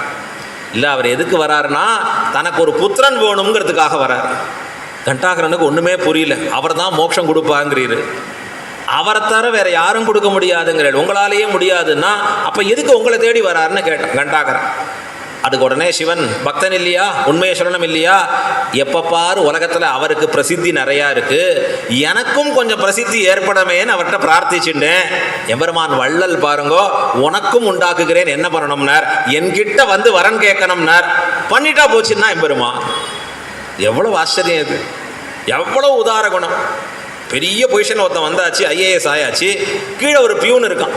இந்த பியூன் சொல்கிறான், சார் எனக்கும் உங்களால் ஒரு பெருமை இருக்கணும், எனக்கும் உங்களால் ஒரு பெருமை இருக்கணும். என்னன்னா, ஒரு நாள் நீங்கள் என்கிட்ட வந்து இந்த பியூன் தான் என் வாழ்க்கையில் எல்லாம் ஒளிர்வித்தவர்னு ஒரு சைன் பண்ணி ஆட்டோகிராஃப் வாங்கிக்கோங்களே எல்லாரும் முன்னாடியும் ப்ரெஸ் முன்னாடின்னு. கலெக்டர் என்ன பண்ணுவான்னா, ஏண்டா என்கிட்ட சம்பளம் வாங்குற வேலையாள் உனக்கு இப்படியா? ஆனால் பரமாத்மா பாருங்க எவ்வளவு ஔதாரிய குணமுடையவர். உடனே சிவனிடத்தை சொல்கிறார், உனக்கு பெருமை சேரணும்னா பண்ணுறேனே. இறந்த பிணத்தை பரீட்சித்து தன்னுடைய திருப்பாதங்கள் பட்டு எழுப்புறார் உயிரோட. என்ன ஆச்சரியம் கிருஷ்ணாவதாரத்தில் பண்ணது. என்ன சொல்லி தெரியுமா எழுப்பினார், உண்மையான பிரம்மச்சாரியாக நான் இருந்தேனாகில்லாம். எல்லாருக்கும் படுஷாக்கு, கிருஷ்ணனாவது பிரம்மச்சாரியாவது. இந்த பிரம்மச்சரியத்துக்கும் கிருஷ்ணனுக்கும் என்ன சம்பந்தம்? நாங்கள்லாம் ஒரு மனைவி வச்சுட்டே அப்படி இருக்க முடியல, இவர் 16,000 மனைவிகளை வச்சுண்டு அப்பட்டமாக ஒரு பொய்யை சொல்கிறாரேன்னு. உலகத்திற்கு நேரெதிர்மறையான பொய். ஆனால் அப்படி சொல்லிண்டே பகவான் திருப்பாதத்தை வச்சா எழுந்து நின்னா அழகா அங்கேருந்து. கட்டையாக இருக்கிறது உயிர் பெற்றது. ஏன்னர் சத்தியமாக பிரம்மச்சரியத்தை அனுட்டிப்பவன் எம்பெருமான், பற்றற்றவனாக இருக்கக்கூடியவன் எம்பெருமான் அந்த இடத்துல. அப்போ அவன் சொல்கிறான் அழகா, ரொம்ப ஆச்சரியமான வார்த்தை. அவன் போய் வரன் கேட்குறான்னா, என்னால் சிவனுக்கு ஒரு பெருமைனா பண்ணுகிறேன்னு. இப்போ இந்த கண்டாகரன் இந்த மாதிரி கேட்டுன்னு போய் நிற்கிறான், காத்துன்னு நிற்கிறான். அந்த ஒரு பிசாசு காத்துன்னு நிற்கிறது, எப்போ வருவார். பெருமாள் புறப்பட்டு வரார், பெரிய யாத்திரை புறப்பட்டு வரார் கிருஷ்ணன். இந்த வரக்கூடிய காலம் வந்த உடனே கண்டாகரன் போய் அவரை சேவிக்கணும். இவ்வளோ நாள் உன் பேரை சொல்லாமல் விட்டேன்னு எம்பெருமான் திருநாமத்தை சொல்கிறான். அவன் என்ன பண்ணுறான் தெரியுமா? அப்போ கண்டாகரன் அப்போ தான் ஒரு ரிஷி தபஸ் பண்ணிட்டு இருக்கார். அவரை அடித்து இப்போ தான் நவம் இதம் ஒரு நவமாக இருக்கக்கூடிய சவம்னு கொண்டு வந்து கொடுக்குறான் எம்பெருமான்ட்டு. இப்போ தான் ஃப்ரெஷ்ஷாக அடித்து கொண்டு வந்து கொடுக்குறேன் சவன். ஏன்னார் அவன் என்ன சாப்பிட்றானோ அதான் கொடுப்பானா மற்ற வாழ்க்கை. எம்பெருமான் பார்த்து சிரிக்கிறார் அவனை. உடனே அவன் கேட்குறான், என்ன வேணும்பா என்கிட்ட இப்படி ஏன் வந்து நிற்கிறாயினார்? உடனே எம்பெருமான்ட்ட அவன் சொல்கிறான், எனக்கு மோட்சம் வேணும். மோட்சமா? அது எங்கே என்கிட்ட கேட்குறது நீ? இல்லை மோட்சம் உன்கிட்ட தான் வாங்கணும். என்னப்பா நீ? நானே எனக்கு ஒரு குழந்தை வரம் வேணும்னு இப்படி போயின்னு இருக்கேன். வரன் வேணுங்கிறதுக்கு தான் நான் போகிறேன். கண்டாகரன் சிரிச்சுட்டே சொல்கிறான், உன் மாயை என்கிட்ட பலிக்காதுன்னு. நீ உலகத்தை ஏமாற்றலாம், நீ என்னெல்லாம் விளையாட்டு பண்ணுவேங்கிறது உலகத்துக்கு இருக்கலாம், ஆனால் என்கிட்ட பலிக்காது. எனக்கு என்ன வேணும்? மோட்சம் வேணும். கிருஷ்ணனிடத்திலிருந்து மோட்சம் பெற்றவர்கள் அதிசயமான விஷயம். ஒரு தயிர் மோர் விற்கிறவன் மோட்சம் பெற்றான். பெரிய பானைக்குள்ளே கிருஷ்ணன் அடக்கி காப்பாற்றி கொடுத்து கிருஷ்ணன் வெளியில் வரணுங்கிறச்சே அவன் வந்து கேட்குறச்சே இல்லைன்னு சொல்லி அனுப்பிச்சிட்டான். கிருஷ்ணன் உள்ளே இருக்கார். அவள்லாம் போயாச்சு வெளில வரட்டமான்னா, வரலாமேன்னா, திறந்து விடேன்னா முடியாதுன்னுட்டான். என்னடா அங்கே தப்பிச்சு ஒன்கிட்ட மாட்டின்றேனேன்னா கிருஷ்ணன். இல்லை வெளியில் வரணும்னா நீ எனக்கு ஒரு வரன் கொடுத்தா விடுறேன். என்னடா வரன் வேணும்? நானே வெண்ணையை திருடின்னு மாட்டின்னு இருக்கேன். இல்லை நீ வரன் கொடுக்கணும். என்ன வரம்னா மோட்சம் வேணும்னா. அடே, அவர்கள்ட்ட தப்பிக்க முடியாத என்கிட்ட மோட்சம் கேட்குறியே. அவன் சொன்னான், நீ மாயன், உன்னை பற்றி எனக்கு தெரியும், நீ அதை கொடுக்க வல்லவன், கொடுத்தா தான் இறக்கி விட வேண்டும். கிருஷ்ணன் பார்த்தார், வேற வழியே இல்லை. சரி மோட்சம் கொடுத்தேன், இப்போ திறக்கிறையான்னா, இப்பையும் திறக்க மாட்டேன்னா. ஏன்னா இவ்வளோ நாள் உன்னை பாதுகாத்தது இந்த பானை தான், இந்த பானைக்கும் சேர்த்து மோட்சம் கொடுன்னா. சரின்னா இதை போல தான் இந்த கண்டாகரன் எம்பெருமானை பிடிச்சுட்டான். எம்பெருமானே எனக்கு மோட்சம் கொடுத்தானோ. எம்பெருமான் பார்த்தார், சரி எல்லாம் தெரிஞ்சவனாக இருக்கான் இவனுக்கு, உனக்கு மோட்சம் கொடுத்தேன். எல்லாருமே இந்த ஆடி கிஃப்ட் மாதிரி ஒன்று வாங்கினா அடுத்தது ஃப்ரீ பிடிச்சிடுறா கிருஷ்ணன். இன்னொரு வரன் வேணும்னா. என்னப்பா இன்னொரு வரன்? என் தம்பிக்கும் மோட்சம் வேணும்னா. உன் தம்பி என்னிடத்துல ரொம்ப பக்திமானா, ரொம்ப ஸ்ரத்த ஜாஸ்தா, அவனுக்கும் ரொம்பனா. உன்கிட்ட பக்தியே கிடையாதுன்னா. இப்போ ஒன்றுமே கிடையாதுன்னு இருக்கு, அவனுக்கு போய் மோட்சம் கேட்குறேன்னார். உன்கிட்ட பக்தி உடையவனானா? என்கிட்டையும் ஈடுபாடு கிடையாது, என்ன கண்டாலும் அவனுக்கு பிடிக்காது. பிறகு எதற்கு கேட்கிறாய்னா, எனக்கு அவனிடத்திலே அபிமானம் ஜாஸ்தின்னு, எனக்கு அவனிடத்துல ரொம்ப பாசம் ஜாஸ்தினார். பகவான் அவனுக்கும் மோட்சம் கொடுத்தேன். வினத விவிதபூத விராதரக்ஷைக தீட்சே. பூசத்தாயாம்ங்கிற தாத்து, உலகத்தில் இருக்கிற உயிரான பொருள்களுக்கு விராத்தங்கிற சப்தம், அவர்கள் சம்பந்திகளுக்கும் மோட்சம். எதனாலே? இவன் ஒருவன் பாகவதனாக இருந்தா அந்த பாகவதனாக இருக்கக்கூடியதாலேயே இவனுக்கும் எம்பெருமான் மோட்சம் கொடுக்குறான். அவன் சம்பந்தத்தாலேயே அவனோடு கூட இருப்பவனுக்கு. இதற்கும் கூறத்தாழ்வான் சரித்திரம் இருக்கு. எடுத்தா நேரம் ஆயிடுமேங்கிற பயமும் இருக்கக்கூட. இப்போ இங்கே வந்துடுவோம். நற்செல்வன் தங்காய், நல்ல செல்வம், பகவத் பக்தி ஆகிற செல்வம் இருக்கே, அந்த செல்வம் நிரம்ப பெற்றவனுடைய தங்கை. நீ சேர்க்க வேண்டாம் செல்வம், ஆனால் அவன் உடன் பிறந்தாய்ங்கிறது இருக்கே, இதுவே நீ பெற்ற பாக்கியம். இந்த நற்செல்வன் தங்காய்ங்கிற குடிப்பிறப்பு எதற்குன்னா, ராவணனுக்கு பின் பிறந்தா விபீஷணனை பற்றி சொல்கிறாளே, சூர்பனகை பற்றி சொல்கிறாளே, அதற்கு நேர் விரோதமாக இருக்கக்கூடிய விஷயம் இந்த இடத்துல. இந்த நற்செல்வன் தங்காய்னு சொன்னால் நல்ல செல்வம் இருக்கக்கூடியவனுடைய தங்கையாக பிறந்ததே இவள் பெற்ற ஐஸ்வர்யம். கிருஷ்ண கைங்கரியத்தில் மூழ்கி இருக்கான் அந்த பிள்ளை, அவனின் சம்பந்தம் பெற்றவளே நற்செல்வன் தங்காய் சொல்கிற. அடுத்தது என்ன? பனித்தலை வீழ நின் வாசல் கடை பற்றி. உங்கள் வீட்டு வாசலில் நிற்கிறோம், எங்கள் தலையில் என்ன விழுறது? பனித்தலை வீழ. ஒரே மழை வெள்ளமாக விடருது, பனியெல்லாம் எங்கள் தலையில் விடருது. ஏற்கனவே முன்னாடி பார்த்தோம், நனைத்து இல்லம் சேராக்கும், இல்லம் முழுக்க பாலாக சேர்ந்துருக்குன்னு பார்த்தோம். மேலே மழை வெள்ளம், கீழே பால் வெள்ளம், நடுவிலே மனதிலேயோ மால் வெள்ளம். 3 நிரம்பி இருக்கு, 3 வெள்ளத்தில் மாட்டின்னு இருக்கோங்கிறா. கீழே பால் வெள்ளம் அடிக்கிறது, மேலே பனி வெள்ளம் விடுகிறது, உள்ளே திருமாலாகிற கிருஷ்ணனை நினைந்து உருகக்கூடிய வெள்ளம். அது எங்களை என்னவோ தலைக்குறை, அதாவது எங்களை தலை சுத்த வைக்கும்படியாக நிற்கிறது. கண்ணாம் சுழையிடுதல்னு ஒரு வார்த்தை சொல்லுவா ஆச்சாரியர் சொல்கிறச்சு. கண்ணாம் சுழலைன்னு சொன்னால் அப்படியே தலை சுத்த வைக்கிறதுப்பா. பனித்தலை வீழ நின் வாசல் கடை பற்றி, உன் வீட்டையே வாசலை தெப்ப மாதிரி பிடிச்சுட்டு இருக்கோம் நாங்கள்லாம். இந்த வாசலை நிற்கிறது எங்களை பாக்கியமாக கருதி இருக்கும். இவ்வளவு இருந்தும் நீ எழுந்துக்காத இருக்கியே. இப்போ உடனே பார்த்தா, இல்லை இவர்கள் இன்னும் என்ன பேசுகிறான்னு கேட்போம் அப்படின்னு அவள் உள்ளே இருக்கிறவள் பேசாதே கிடக்க. இந்த கிருஷ்ணனை பற்றி சொன்னாதான் கோபம் போல் இருக்கு, இவள் எழுந்துக்க மாட்டா, பேசாமல் மாற்றிடுவோம். சில சமயம் டாபிக் மாற்றிட்டா பிடிச்சிடும். இந்த பசங்க மூட பார்த்து லெக்சர் கொடுக்கணும். சில சமயம் காலேஜிலலாம் போனால் மத்தியானம் ஃபஸ்ட்டு பீரியட் எதுன்னா எக்கனாமிக்ஸ்னு ஒரு சப்ஜெக்டை போடும், இன்னொரு கொடுமை ஹிஸ்ட்ரின்னு ஒரு சப்ஜெக்டை போடும். வாத்தியார் பாடுற பாடு இருக்கு, பசங்களையே பார்க்க மாட்டார், நேர செவரியே பார்ப்பார். ஏன்னா இவன் தூங்குறத பார்த்தா அவருக்கும் தூக்கம் வந்துடும். அவன் சொல்கிறான், ஏன் சார் இந்த பீரியட் இப்போ உங்களுக்கு போட்டா, இப்போ தான் ஃப்ரெஷ்ஷாக சாப்பிட்டு வரேன் மத்தியானம் கலக்கத்தில் வந்து நீங்கள் சொல்ல சொல்ல சொல்ல தன்னடையே வருது சார், படிப்பாடானா இல்லை தூக்கம் சார். இப்போ சப்ஜெக்ட் எங்கே சொல்லணும்னு இருக்கு. இப்போ கிருஷ்ணனை பற்றி சொல்கிறச்சே அவளுக்கு ஒரு வருத்தம். ஏன்னா வேம்பே போல் வளர்த்தாள், வளர்த்துருக்கா பாரு யசோத, பிள்ளையா வளர்த்துருக்கா. அவன் என்ன பண்ணுறான்னா, ஒத்திக்கு ஒரு இடத்துல வரேன்னு சொல்கிறான். சொன்னவளுக்கு அதே டயத்தை இன்னொருத்தியை பார்த்து இதே டயத்தில் உனக்கு வரேங்கிறான். 3வது ஒருத்திக்கு கொண்டு போய் அதே டயத்தில் இன்னொரு இடத்துக்கு வரேங்கிறான். கடைசியாக உண்மை தெரியுமா என்னாச்சு, 3 பேரையும் விட்டுட்டு வேற ஒருத்திட்டு போய் நிற்கிறான் கிருஷ்ணன். ஒரே அவர்களுக்கு எல்லாம் வருத்தம் அங்கே அந்த ஊரில். ஐயோ இவன் படுத்துகிற பாடு இருக்கு பாரு. உடனே பார்த்தா இந்த பெண் பிள்ளை கிருஷ்ணனை பற்றி சொன்னால் கஷ்டமாக இருக்கும் போல் இருக்கு. ஆகையாலே நாம் என்ன பண்ணுவோம்னா ராமவிருத்தாந்த சொல்லுவோம். சினத்தினால் தென்னிலங்கை கோமானை செற்ற மனத்து கினியானை பாடவும் நீ வாய் திறவாய். அழகா பாசுரத்தை சொல்ற. என்ன தெரியுமா, சினத்தை கோபத்தாலே தென்னிலங்கை அழியச் செற்றான். ராமர்னா கோபம் என்ன விலைன்னு கேட்டாலும் அவருக்கு தெரியாது. கோபங்கிறதையே அறியாதவர் ராமபிரான். எப்பொழுதும் அப்படியே அமைதியே வடிவெடுத்தவர், சாந்த ஸ்வரூபியா இருப்பார் ராமபிரான்கிறவர் பொறுத்த வரைக்கும். ஆனால் அவருக்கு எந்த இடங்கள்லாம் கோபம் வந்திருக்கு அப்படின்னு ஸ்ரீராமாயணத்தில் சொல்கிறார் வால்மீகி. யுத்தம் நடக்கிறது ராவணனோட பெருமாளுக்கும் ராமருக்கும். அப்போ ராமர் என்ன ஆயிட்டார், கோபஸ்ய வசமே ஈவான் அப்படிங்கிறார் அழகா.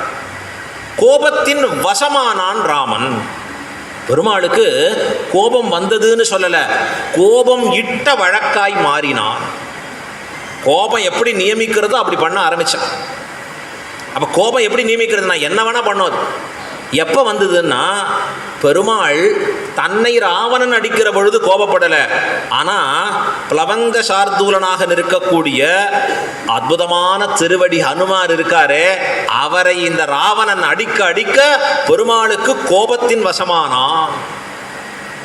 ஏண்டா என் பக்தன் அடிக்கிறியா, திருவடி அடிக்கிறியான்னு எம்பெருமானுக்கு கோபத்தின் வசப்பட்டு ராவணனை அம்பெய்த தொடங்கினானா சர்வேஸ்வரன். அதைத்தான் இங்கே சொல்றார், சினத்தினால் தென்னிலங்கை. கோபமே இல்லாத இந்த ராமபிரான் கோபத்தை வரவழைத்து கொள்ளுகிறான். ஏன்னர் பக்தன் அடி வாங்குறச்சே கோபம் வருது எம்பெருமான். தன் உடம்புல அடிபடுறச்சே வருத்தம் வரலை, கோபம் வரலை ராவணன் பேர்ல.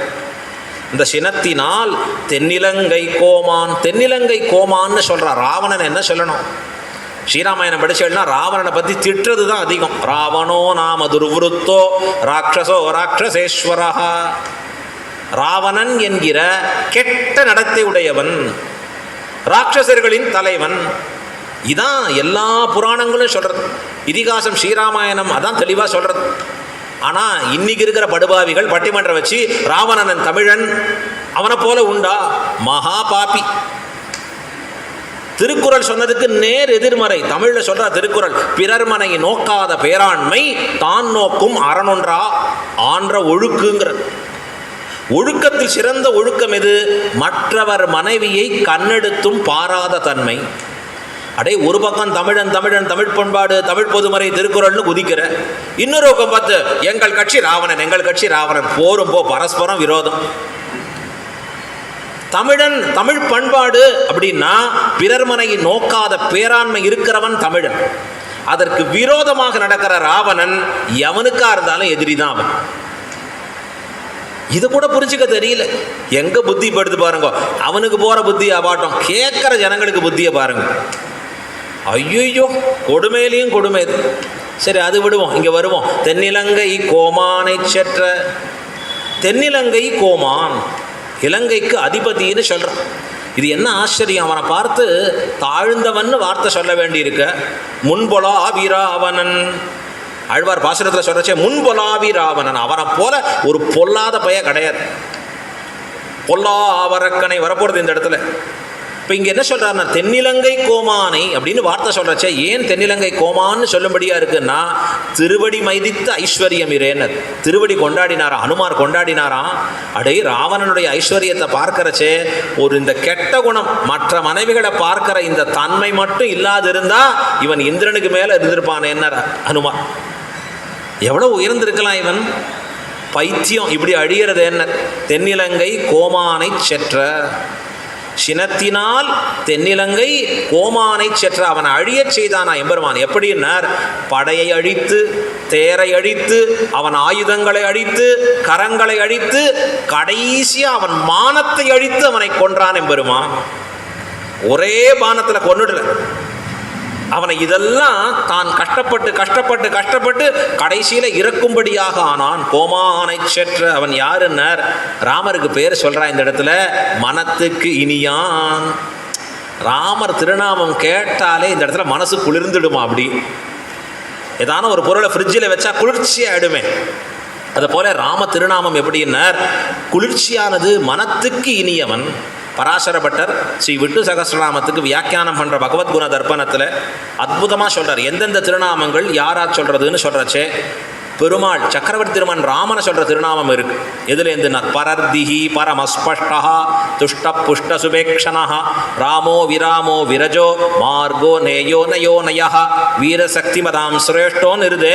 இந்த 16 திருநாமங்கள் ராமரை சொல்றது, பெருமாளை சொல்றது.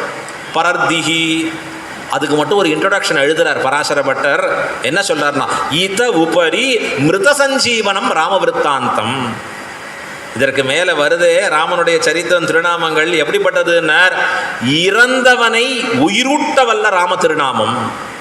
மிருத சஞ்சீவனம்னு பேர் சொன்னார். ராமனுடைய திருநாமத்துக்கு அவ்வளவு வைபவமா. மனத்துக்கு இனியானை பாடவும் நீ வாய் திறவாய். நாங்கள் பாடுறச்சே நீயும் சேர்ந்து பாட வேண்டாமா? நீ அதை விட்டுட்டு வாய் திறவாத கிடக்கிறாயே. இனித்தான் எழுந்திரா, இனியாவது எழுந்திரம்மா. இதென்ன பேருறக்கம், இதென்ன பேருறக்கமாக இருக்கிறது உனக்கு. இந்த உறக்கம் சம்சாரிகளை போலையும் இல்லை, பகவானை போலையும் இல்லை. எப்படி இருக்குன்னார், அனைத்தில்லத்தாரும் அறிந்து. நீ பகவத் பக்தியை யாருக்கும் தெரியாமல் வச்சுக்கணும்னு பார்த்தேன்னா இல்லை, எல்லாருக்கும் தெரிஞ்சுது.